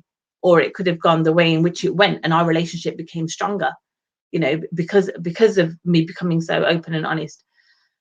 So I went back to Dilesh and I said to him, you're right, I can't do this. And I think that was the first time that I'd realized that if I don't do something about this, I am going to have no life. I'd woke up in hospital many a times, literally woke up and thought, what the hell am I? Because I'd fallen asleep in the park, or I'd collapsed in the street, or someone had found me. Many a times that's happened. And I literally, the last thing I remember was having a bottle of vodka in my hand, and next thing I know, I'm in hospital. At my worst, I was drinking 1.5 liters of neat vodka a day, and that's every day. That's the stage it got to. And like Dr. Deep said, you do have a substance of choice, and it was vodka for me. The stronger, the better, and neat as well. I wouldn't have it diluted. And it was only once I started to work with Dilesh that he started to tell me, look, you need to dilute your vodka down, which I hated. I hated that fact that I was having to dilute this down, because it wasn't having the same effect. You only drink to stabilize yourself. Well, I could never stabilize myself. I didn't know I had an alcohol addiction. I didn't know my limits. So eventually I gave it to my dad to pour out for me, because without the alcohol, I couldn't essentially live. But it was killing me at the same time. It's quite ironic, really. So yeah, at first, Dilesh said to me that it's a detox unit you need to go to. So I was fine with that. It was 9 days in Nottingham. I'm fine with that. But the more he started to talk to me, the more he realized that there was a lot of trauma in my life, and I was drinking to numb myself from all these traumas. And then he said to me, Auni, look, I think you need to go to rehab. And I said to him, you can shove the rehab, but the sun don't shine, because I ain't going. And I tell you, I said that because I was petrified. I was at 4 months in rehab. No, 3 months, he said, sorry. I spent 4 months in rehab. I extended the time myself, believe it or not, when I was in there. But I was thinking, I'm not going anywhere for 3 months, I'm not that bad. I don't need to go away. But I think, I couldn't work anymore. I couldn't go a day without drinking anymore. It was no longer a choice now. I couldn't choose whether I drank or not, or didn't drink. I had to drink to stay alive. Seeing the impact it was having on my children, seeing what it was doing to my family, in the end, I agreed to go to rehab.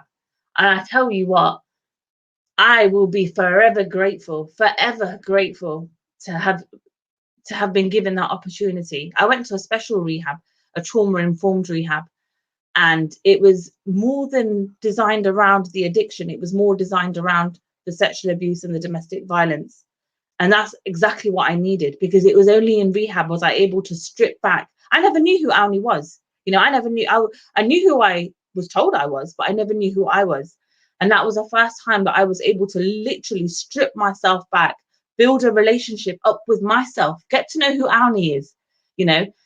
And I can just explain it. You know, a magical thing happened in there. But I'm going to be very honest with you. I didn't go into rehab thinking I want to stop drinking. That was never in my head. I always thought to myself, you know what? I'm going to go into rehab. I'm going to do this, and then I'm going to come out and I'm going to control drink, because I can control this, because I've done it a few times, so I know I can. But in rehab, you don't just address your traumas. You also take accountability for your actions. There's a lot of things I did in active addiction. I didn't do them intentionally. I didn't do them, you know, meaning to hurt or meaning to harm, but I did them nonetheless. And it was during one of the workshops that I did that I realized that actually, through numbing my pain, in coping with the trauma that had happened, you know, been inflicted on me from other people with alcohol, I was essentially causing trauma to my own children. Now, to other people, they might turn around and say, well, you should have known that already. But I didn't. I didn't know that, because addiction is such that it makes you selfish. It does. I became a selfish person. I became manipulative. I became a liar. I became defensive. I became a cheat. I became a thief. I became all these things that I'm not, because all that mattered to me at that time was the alcohol. Like I said to you, it was my lover, my best friend. It was the love of my life. It came above my life. That's all I thought about. When I opened my eyes, it's what I thought about. And when I went to sleep, it's what I thought about. And it's probably what I dreamed about as well, if I did dream, which I rarely did because you don't sleep. So this was the first time I was coming to the realization of what my alcoholism was doing to the very people that I loved, my children, what the alcoholism was doing to my mom, my dad, my sisters, you know, what the alcohol was stripping me of. And it was at some point along that line that I decided that actually I wasn't going to drink again. I didn't want that life. I didn't want to be that person. And I was going to break the chain. It happened to my mom. It happened to me. Now I was going to break that chain. But, you know, and I'm a year and 3 months sober now. So, you know, I'm extremely grateful. And I'm at university now, something that I was told I wasn't intelligent enough. I wasn't going to be able to do it. I was a failure. In rehab, I learned that actually I wasn't a failure. I was powerful. I was damn intelligent, and I was going to do this. I was going to finish what I started. So I'm back at university now, and, you know, I'm peer mentoring. I'm helping other people, and that's a blessing. But what I have found is I've become very open about my story. And I felt that there isn't a lot of Asian people who are open about their story due to stigma, due to family pressures, due to what people might think. And I have had backlash because of it. You know, you shouldn't be airing your dirty laundry like that. Well, if I don't talk about my experience, you know, how is anybody else going to feel like they're not alone? Through me, you feel very alone in this. When you're in active addiction, when you've had these, even if you without the addiction, if you've had the sexual abuse, the DV, you're very alone. You're trapped in the cycle, and you think you're by yourself. My aim to be, you know, being so open about my experiences is to let people know that you're not alone. You know, it can happen to anyone. It doesn't matter if you're Indian, white, black, Chinese. It doesn't matter. You know, that's irrelevant. You know, we're human, and it does happen. And this is why I speak so openly about it. Initially, my family were very ashamed of the fact that I was in active addiction. You know, ego, pride comes into play. What will society think? What will society say? I have found within the Asian society, rather than have compassion and empathy, we're very good at gossiping. Oh my God, you know, her daughter's a drunk. She is. Oh my God, that person's got a gambling problem. You know, we're very quick to judge. But we don't sit back and have that level of compassion and empathy, because it can happen to anybody. I think maybe it's due to lack of understanding and knowledge. I'm not quite sure, So my parents were very, trying to keep it under wraps. But it got to the point where my parents realized that actually all this has to go out the window, because they were essentially watching their daughter dying. And that's when it changed from being about society being a shameful thing to, we need to save our daughter now. And they did everything they could to try to get me the help that I needed. But when I peer mentoring people, because I have a lot of people reach out to me on social media, and they're fine talking to me, but the minute I mention Turning Point, because that's the service in Leicester, no, can't, I can't ring Turning Point. And I feel that that's maybe because the minute they ring Turning Point, maybe they're labeling themselves an addict, and they, that label is quite a hard label to put on yourself. Maybe they feel that it's a stigma attached to being involved with a drug and alcohol service. I get a lot of people say, we'll deal with it ourselves, because that's a normal thing to do, isn't it? We'll deal with it ourselves, brush it under the carpet. It's fine. We can deal with this, and there's a lot of pressure, a lot of stigma around it. And, that's what I found. And I talk openly about it to try to break these stigmas. Alcoholism and addiction is heard a lot about, or more so now, with Asian men, but not so much Asian women, because it doesn't happen to Asian women. Well, it does. Hello, here I am. It does. I'm living proof it does, and this is why I talk so openly about it, because it can happen to anyone. I come from a good family, educated family. People believe that, these things only happen to people who are not educated, who come from a lower class, a lower class family. Well, no, it doesn't. You can have 5 degrees, £1 million in the bank, and addiction will still get you, because it doesn't discriminate. Sexual abuse, DV can happen to anyone. It doesn't discriminate. And this is the mindset this is what people need to start understanding from our community. A lot of it does go on. It's just under wraps. That's all it is. We like to hide stuff because of pride, because of ego, because of shame. That although a lot of things have changed over the years in terms of our community, shame, ego, pride, that hasn't changed. That's still very much there. And we really do. And I love this. I loved being part of this conference, and I'm so grateful, because we need a lot more of this to educate our community, to bring awareness, and to make it, these subjects shouldn't be taboo. There's nothing taboo about these subjects. They're very much part of, life's not always kind. Unfortunately, life's not always kind, and these things do happen. They're not taboo. They need to be spoken about. They need to be addressed. People need to know that actually putting your hand up and saying, this is happening, I need help, is actually one of the bravest, most courageous things you can do. It's so brave to do that, So yeah, thank you very much. Thank you very much. No, only thank you, because, being so brave, but also, what you've gone through and sharing that, is what we need. We need people, to have the confidence to talk about it and share, and really sorry to hear that your journey and your life experiences, but glad to see what you're doing now in terms of positive energy, giving back and helping people, because that's without you as sharing that, other people will start listening to you. And this, I'm glad we got you, because when I spoke to you yesterday, I put on the message on our group, I says, make sure you turn up, because this person is really going to lighten up this event for us. And really, and I said to you already, I'm really pleased that we've connected, and thanks to Dilesh, because we need more of this in our community. We need to do it in all communities, but I think this is our starting point. That's why I was just calculating, 20 years ago, I left Leicester Drug Advice Centre to go nationally and work for national drug agencies. But at that time, things still have not changed. So I just wanted to ask you a couple of questions, just to kind of. So just going back in terms of, you didn't want to go to rehab, but obviously you ended up there. What was that kind of light bulb moment that you saw that I need to go, or when you were there, what were you thinking about as kind of your experiences because you were in denial at that stage from what you explained to us. Yeah, I mean, deep down, I knew I had a problem, but I didn't want to admit it. You know, I didn't want to admit the extent of the problem, because with addiction, there is a broad spectrum. People seem to think that an alcohol issue is the fact is someone you have to drink every day. Every single day you have to drink to have alcohol problem. If you don't do that, you haven't got a problem, and that's a very big misconception. I tell a lot of my friends, if every time you go out and you cannot manage your drink, you can't just have one or two, you have a problem with alcohol, you know.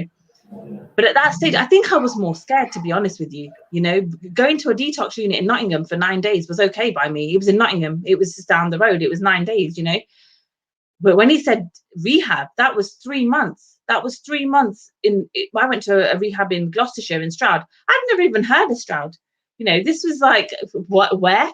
And I was going to have to spend 3 months there. I was going to have to share a room with someone, live with 8 other women that I didn't know. You know, I was petrified, to be honest with you. But my light bulb moment to say yes was, I was in bed one evening, and my daughter was with me, and she was crying, and she said to me, "Mum, please go to rehab. Please go to rehab," you know. And I just realized that alcohol just become my life. I could no longer work. I couldn't sustain the job because of my addiction. My children were insecure, in disarray all the time. And if I didn't do something about this, I was going to die. You know, I'd already been told that in hospital. When I was, the last few times I'd been admitted to hospital, they had said to me, look, they couldn't bring my blood pressure down because I was drinking 1.5 liters of vodka, and I'm not the biggest of people. So they couldn't bring my blood pressure down, and my high blood pressure became normal. And they said to me, if you carry on, you're going to die. And I think that became very real to me, that I was going to die. So I did turn around in the end and say yes. But I'll be honest with you, even when I said yes, I didn't truly really want to go. So when I got into detox unit, Dilesh didn't even know that I was admitted. I got admitted to the detox unit. I literally got a phone call in April on the Thursday, and they said, do you want to come in on the Tuesday? And I just turned around and said yes. And so Dilesh found out on the following Monday, and he rang me and he was like, I don't think you're ready for this, Auni. And he had to sort the rehab out fast, because you have to go straight from rehab. So you leave detox and the same day you enter rehab. They don't like to have a gap in between. And while I was at detox, I was thinking, oh God, I hope they don't have a place. I hope they don't have a place, because I really didn't want to go.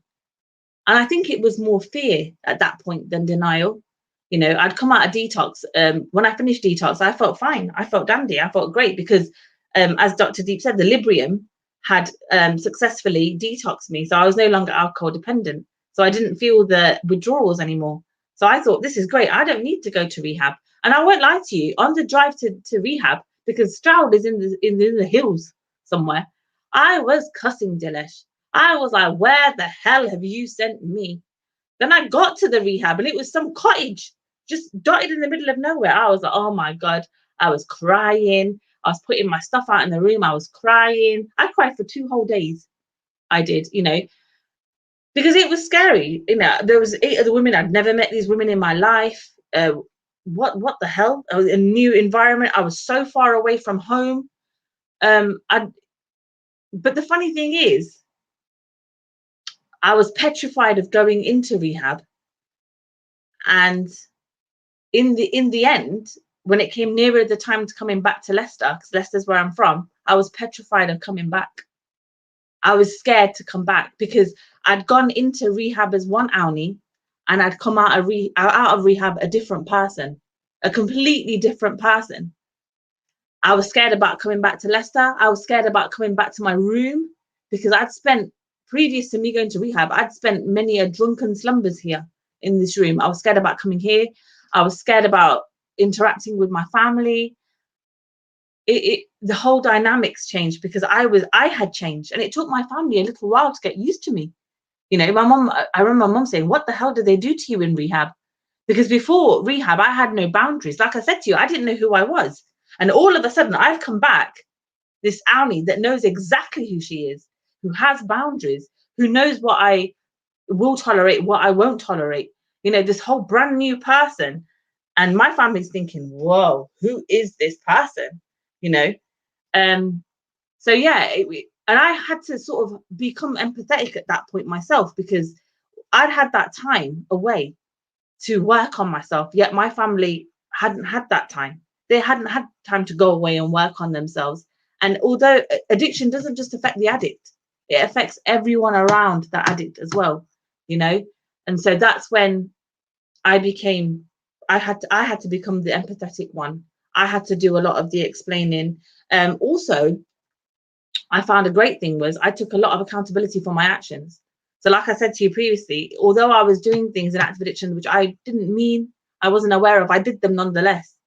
So when I've come out of rehab, I have, said, look, I wasn't in my right mind, but I did that and I'm sorry. And also had explanations for a lot of things that I did, Yeah, it's very empowering. It's very empowering to know who you are as a person. Arnie, that's excellent. I'm going to not apologize we're going to take questions later, but I still want to continue because you're such a role model and such powerful what you're sharing. And this is what we need to get out. And, thank you again for sharing so personally and openly. In terms of the other light bulb moment, you said your daughter was the key, person that kind of drove you to rehab.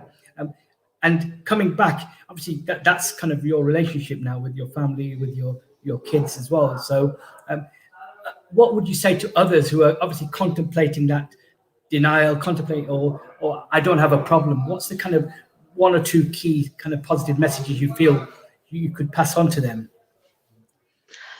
I think, I feel like even though people are in denial, there's a difference between being fully in denial, because when someone's fully in denial, like Dr. Deep said, there isn't anything you can do until that person accepts it.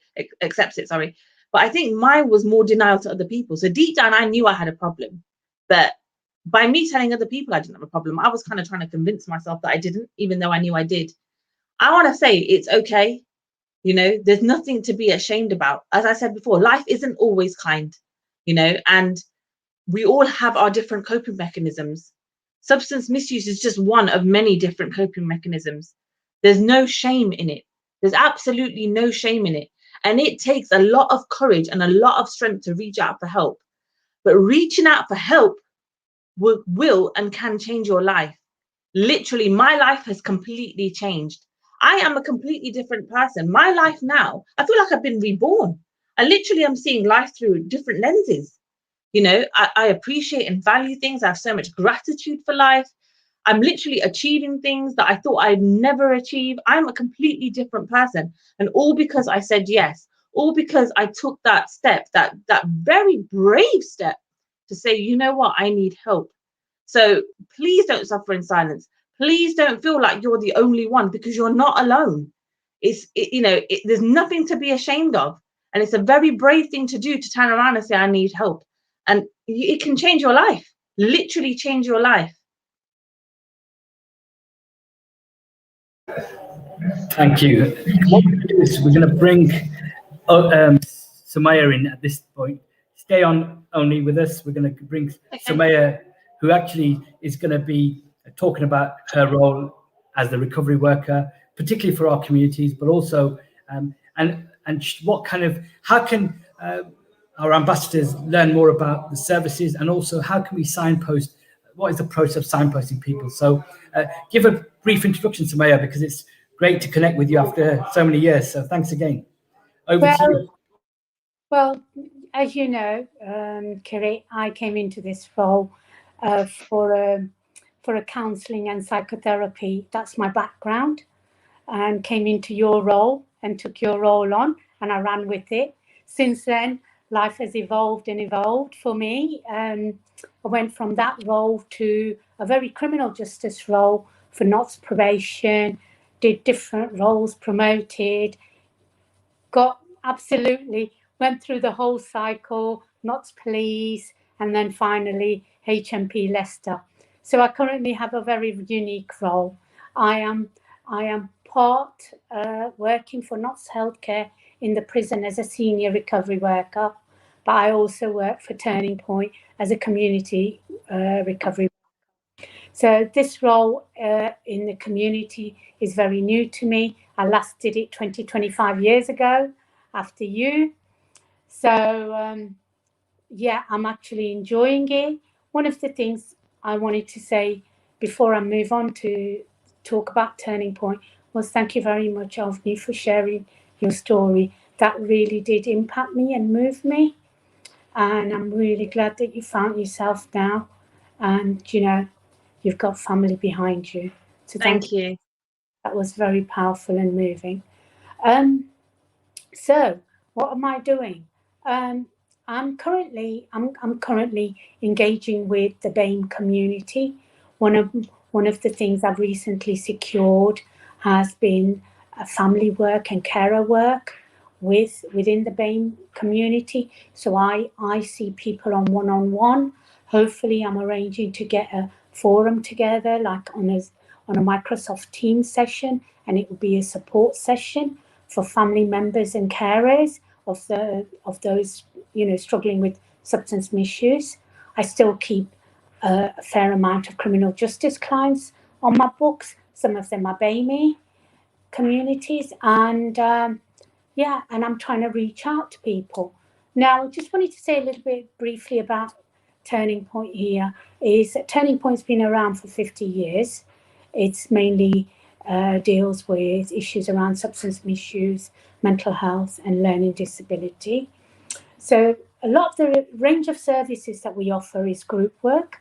Group work can be, like Dr. Deep said, one of the group work that we do is motivation to change. In that group, we look at pros and cons of continuing with your use. The other thing is very aptly put by Auni about coping skills and coping mechanisms.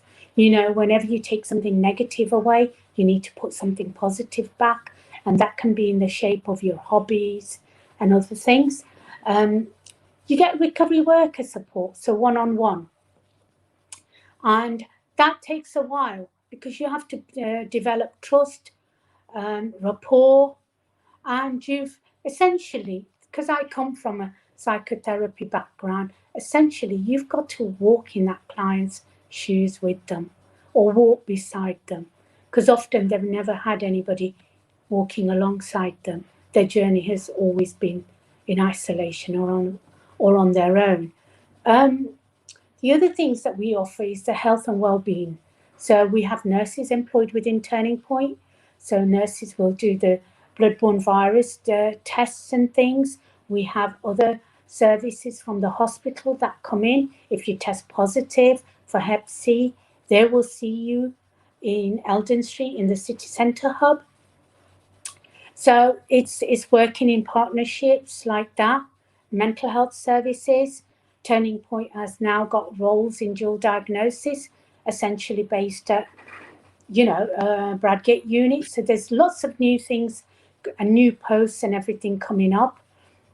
One of the other things is the substitute prescribing that we do. Dr. Deep touched on that, and that was methadone, Espranol, and because I work in the prison, we are one of the only prison that is trialing depot-like jab for Espranol, which is trade name is Buvidal. So we do the Buvidal on a weekly basis. Hopefully, people being in prison, obviously, we hope that they're not using any other illicits, so they can get on better with Buvidal, and hopefully, when they come out, they can continue that in the community. And it's that breaking that cycle of going for your methadone every morning, even in the prison. Yeah, because that can be quite tricky and triggers for some people because they're going to bound to meet other users at their chemist. So it's doing things that can just change something for them. Harm reduction services. So under harm reduction services, we do needle exchange. With needle exchange comes naloxone kit. Dr. Deep touched on that, how serious and how dangerous overdose can be. So we also issue, even in the prison, we issue naloxone kit on release because that's the most vulnerable time when the tolerance is low. So we issue a naloxone kit with a lockbox. Again, going back to what you said about children being in the house, you may have other drug addicts in the house. You may have people coming and going. So it's a secure way of storing your naloxone and also your methadone if you're bringing it home at the weekend. Other services that we have are that we work in close partnerships with also organisations like yourself and other community-based organisations. And we have a dedicated young person service, which is away from the adult service. And that's for obvious reasons. So you've got the safeguarding bit going on there, and also some young people services. Young people often tend to start with recreational use and so forth. So we try to keep the two services apart. We've got 4 hubs around Leicester and Leicestershire. So, we see people in the county at different hubs. I know I'm coming up to time, so I'm going to quickly wrap this up. People can self-refer, and when you self-refer, you can ring this number, which is 0330 303 6000, and you can just self-refer. It will be a contact point, like a call centre. They'll take your details, and if you at that point say, I want to be with a specific BAME worker, or I've got specific language needs, they will try and pair you up with that staff member. I mean, I'm quite fortunate. I speak a couple of languages, so I'm able to communicate. So that's Turning Point. And Turning Point is rocking at the moment because, like I said, there's various projects coming up. One of them is the domestic violence and the reduction in knife crime. So there's loads of projects coming up. Thank you, Samaya. Really, really great to hear the excellent work and your journey as well from 25 years ago. So it's amazing to see. And it's amazing to see that we need to get more people from our communities taking up these kind of roles, coming into addiction recovery work, because we need more of us, and I think we need people like Oni as well actually coming through and hopefully working in these organizations, because it's the lived experience is the way that people will be able to connect.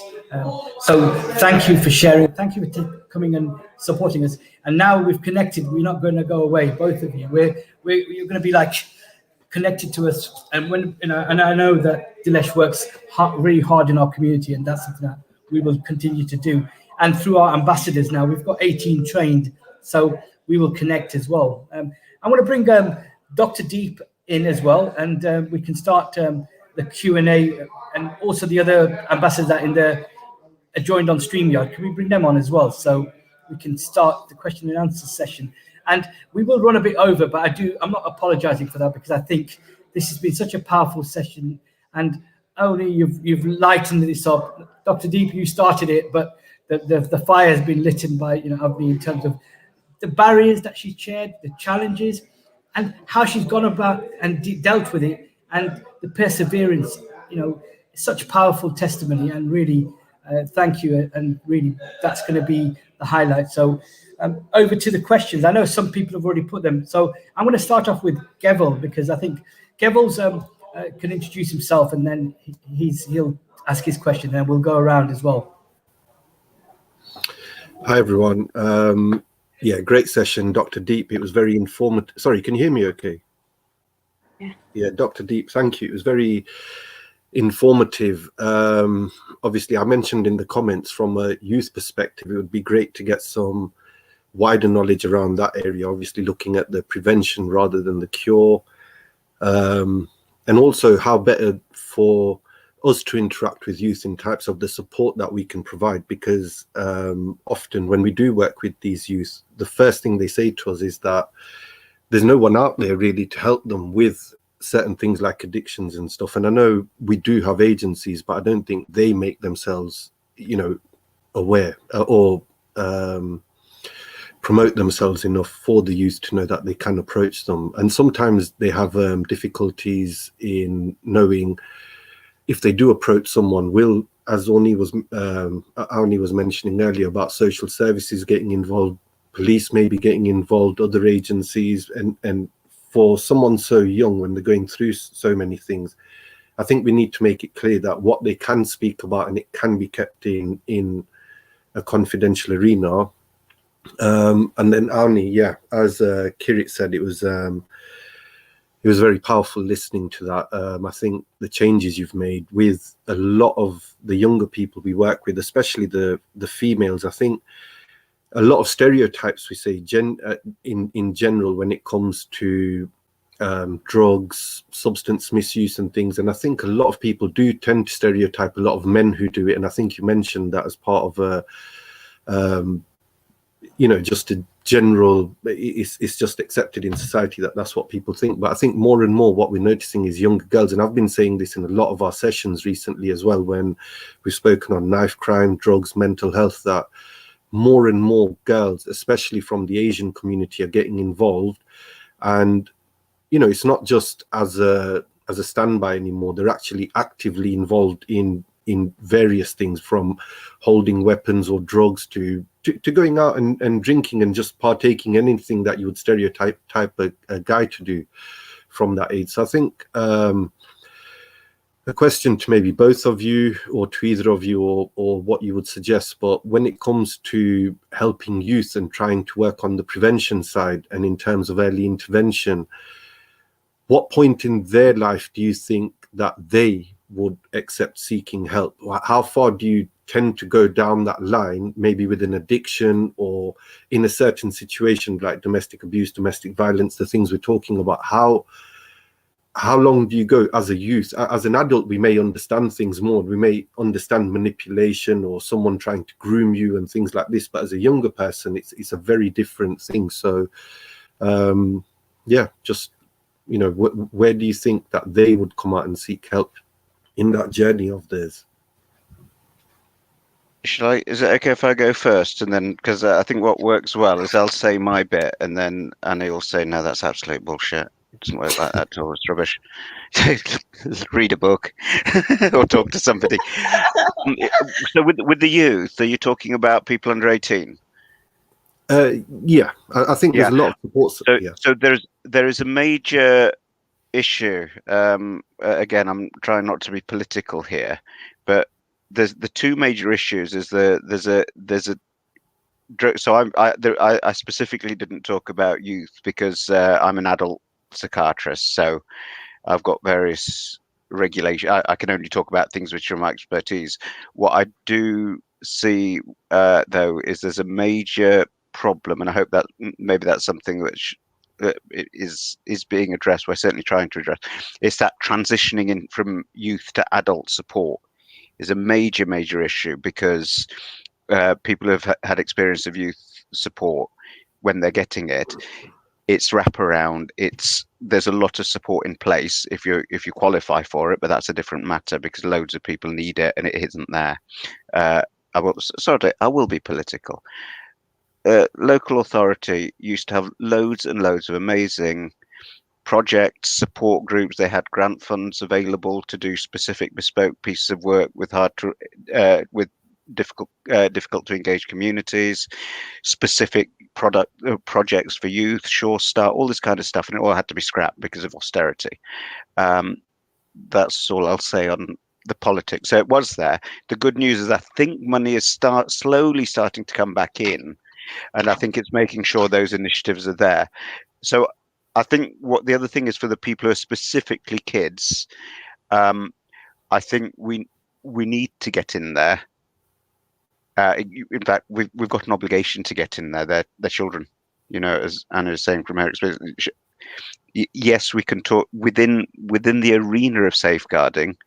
There are debates and discussions, and in terms of how empowered an individual is, and what decisions they have the capacity to make, and how we do it. But at the end of the day, a child is a child. A child doesn't collude with abuse. A child doesn't choose to be in a situation where they self-medicate with substances. it's the system around the child which has failed them. So quite frankly, the system needs to be there to fix them. Where it does get tricky, and this is the thing which is, this is where it comes into trust. Once things get into the statutory domain, one of the things I do is I'm the lead in our trust for adult safeguarding. Once it gets into the statutory domain or with workers, I'm afraid people can't make promises about confidentiality at that point, because once you hear something, you know, had I heard Annie's story, I would have had to have done, you know, and nothing had been done about it. I would have had to have a chat with her afterwards and say, what's going on? Who is it? What's the risk?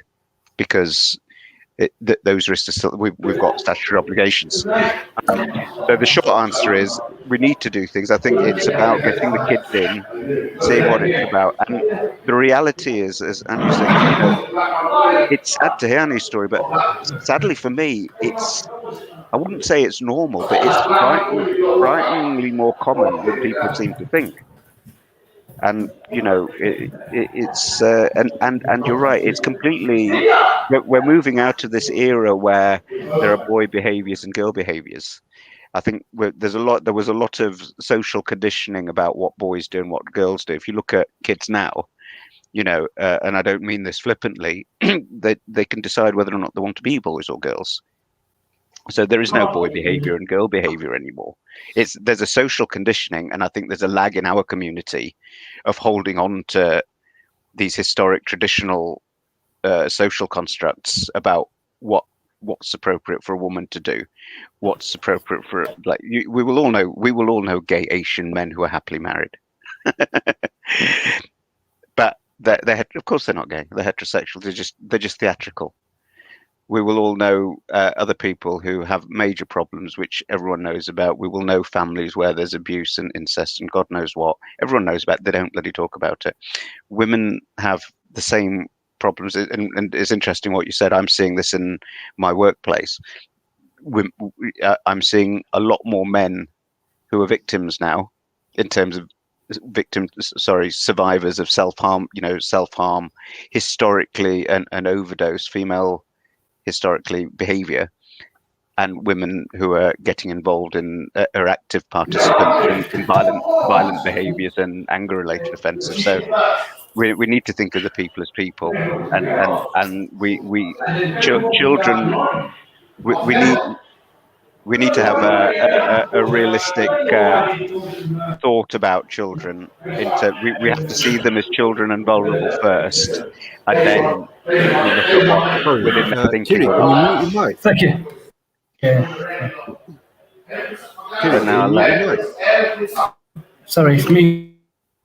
Yeah, so that's what I think that we've got a stat that it is for kids. In my head, it's we have a primacy to protect children, and from my point of view, I you know, I agree with what you're saying, but yeah.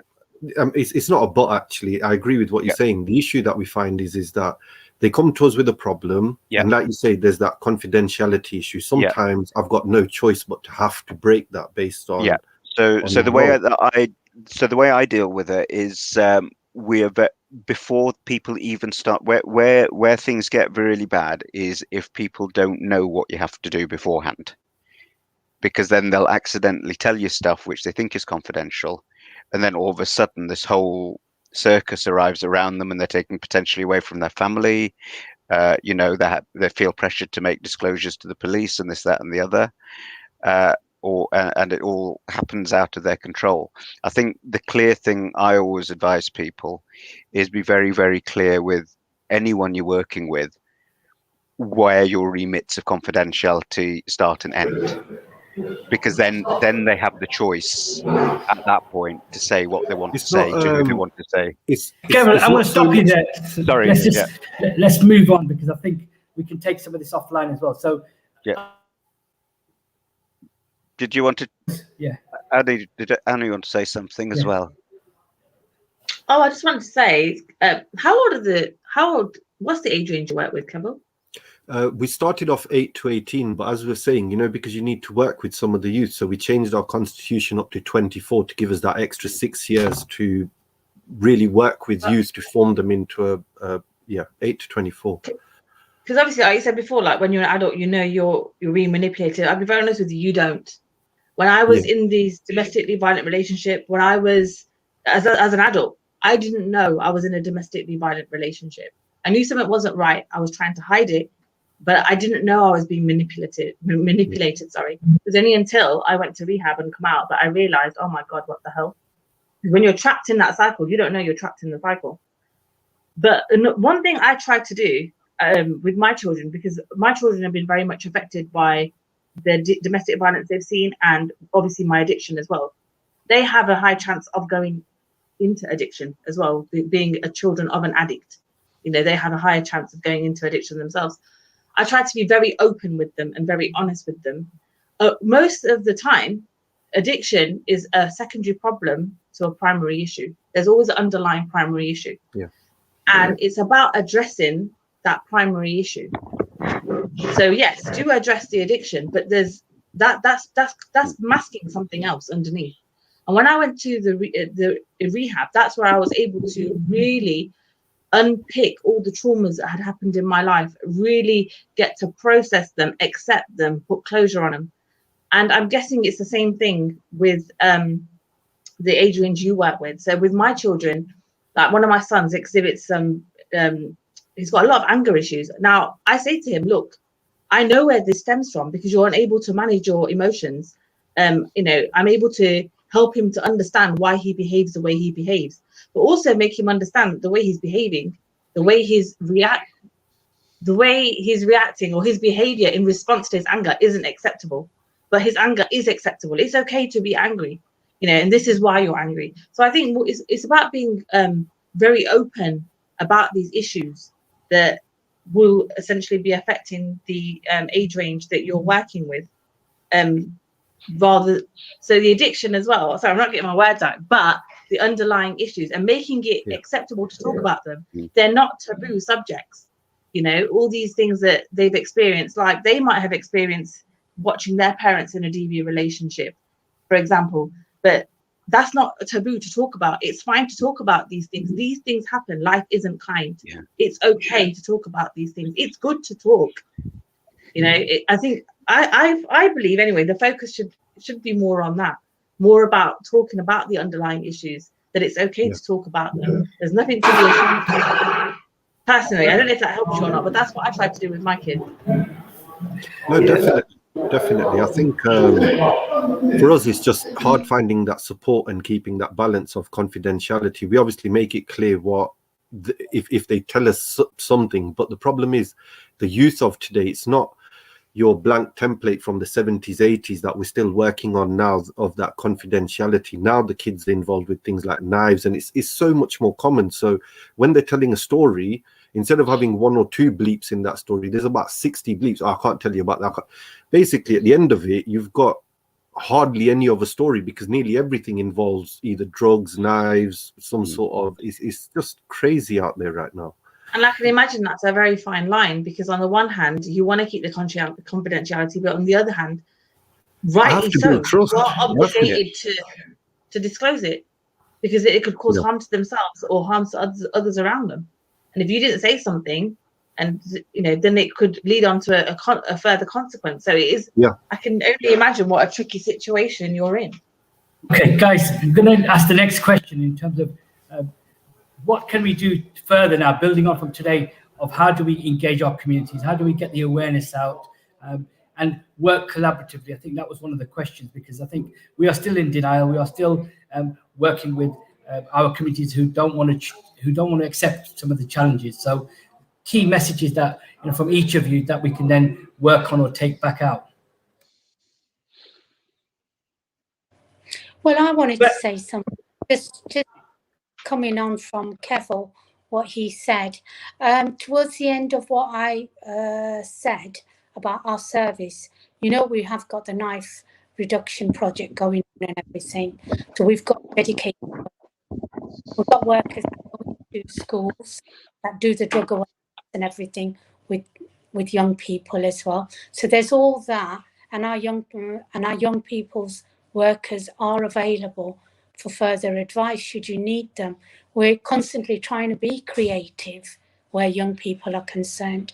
It doesn't mean that we go around the safeguarding issue. No, that still stands. And like Dr. Deep said, I think it should be, when we do our assessment, is from the onset. Confidentiality and consents are gained from the onset, so that young person knows, or even an adult knows, where they stand with the information they're going to give us.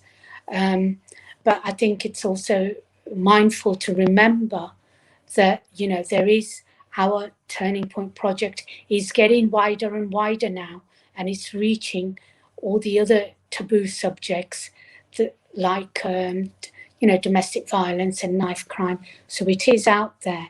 But as for your question, what you just said, Kiri, you know, there's myself and there's Dilesh that are now doing this role, and we're going out to communities. We're not sitting in the office. We are going out there to the communities. I know that Dilesh has stood up in front of communities and tried to give a talk and bring in other speakers. And that's what I'm actually doing right now. Being pandemic, I'm inviting people to join on Microsoft Teams and bringing in guest speakers from our communities, you know, like the Hep C nurse and, you know, people who are working in these professions, to come and talk about their experiences and reaching out to communities. One of the other communities which we've not been able to reach is the Somali community. I feel, and as I mentioned to you earlier, Kiri, Somali community is where we were 25 years ago.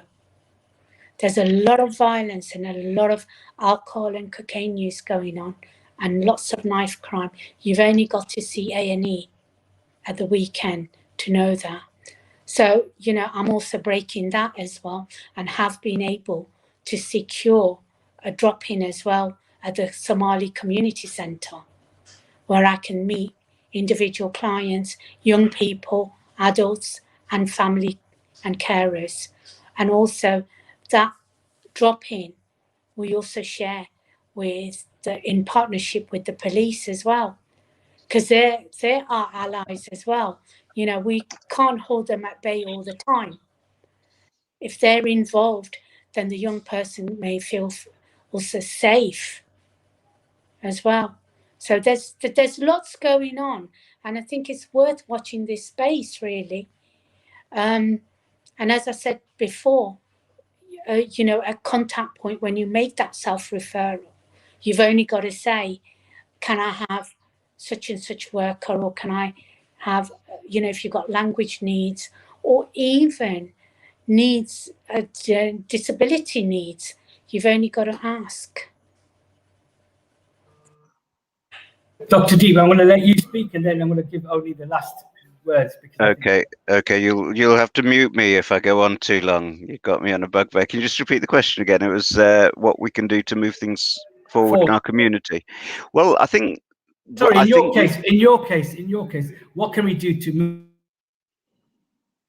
Sorry, did you mute? Sorry, what we can do with communities and institutions. Yeah, so I think institutions are now at a point where they're receptive to change. You know, just my history with Curate starts with some reverse commissioning work we tried to do back in 2015. It was really innovative stuff, wasn't it? It was basically all that stuff that if people were bothered about doing it back when we started that project, we wouldn't have had to do all this stuff now during COVID, because it all would have been in place.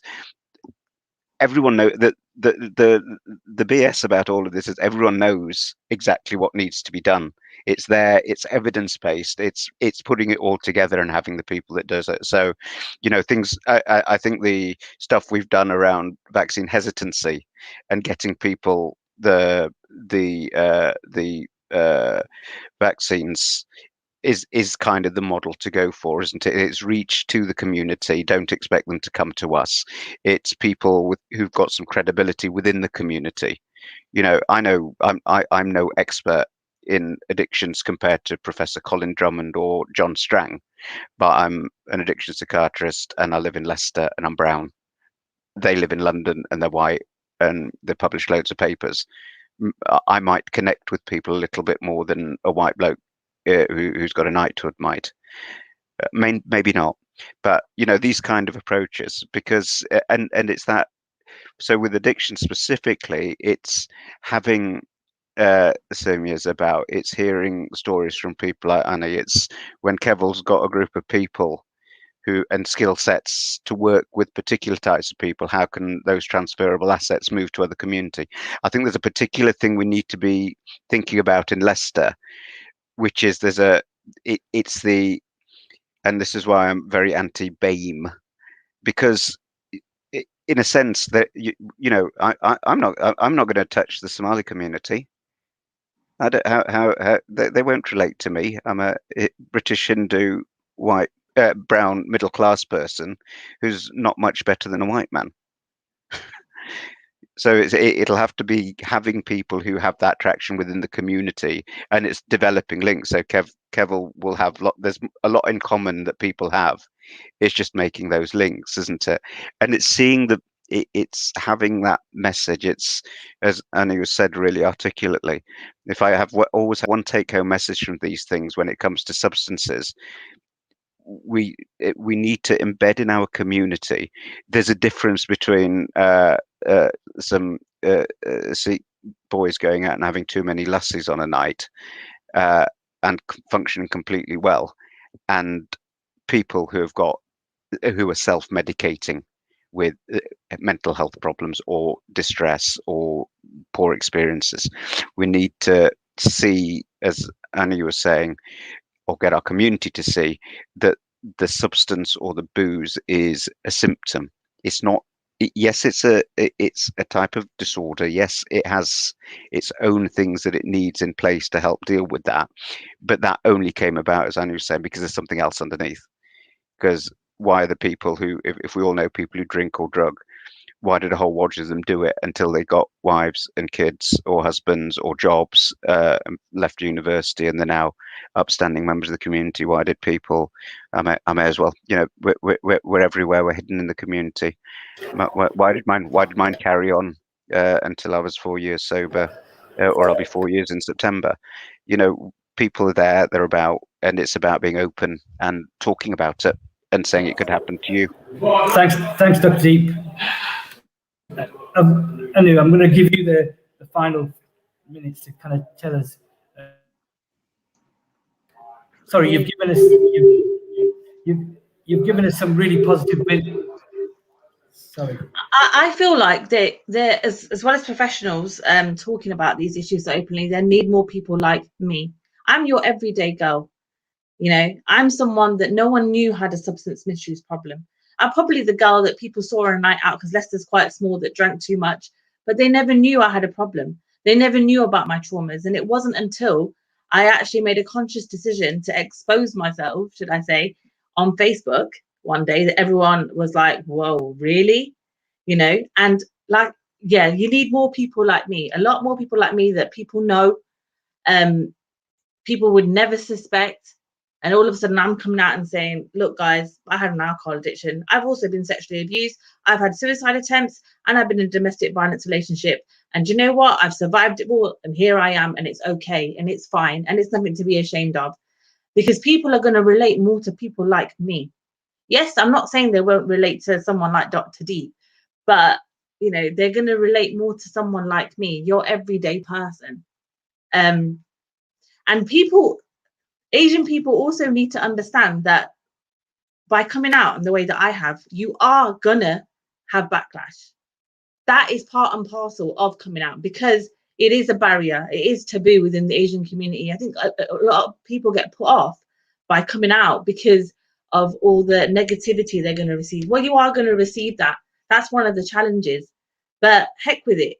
Carry on, overcome those challenges, because the more you try to break those barriers down, the more you say, no, actually, that's a problem you've got. And that's why I'm talking about what I'm talking about, because the problem you've got, with what I'm saying is a problem within the Asian community. So I'm just going to carry on talking about it.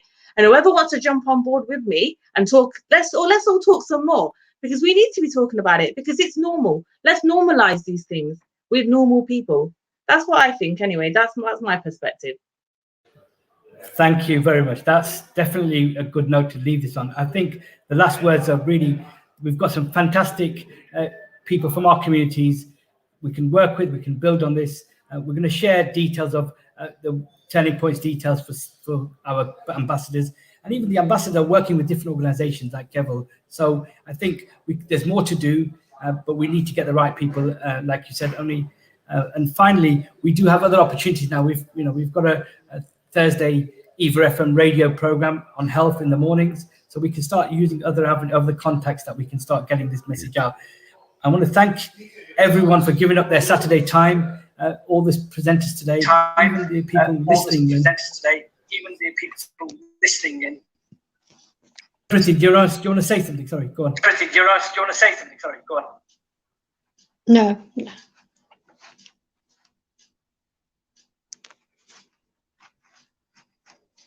Go on, speak. We've got a couple of minutes before we close. Go on. Speak. We've got a couple of minutes before we close. Go on.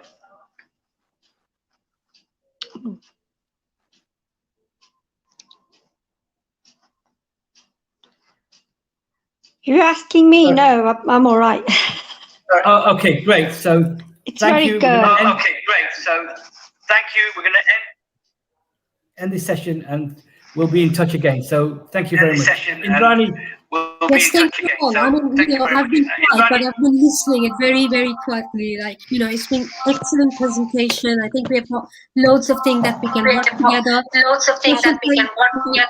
Moya, Annie, and I think that it's going to be a wonderful event.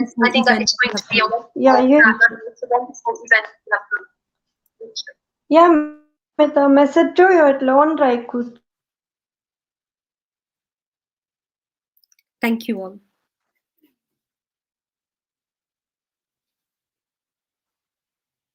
Thank you. Thank you. Bye. Do we just leave now? You can. I'm ending the broadcast now. Is the broadcast finished?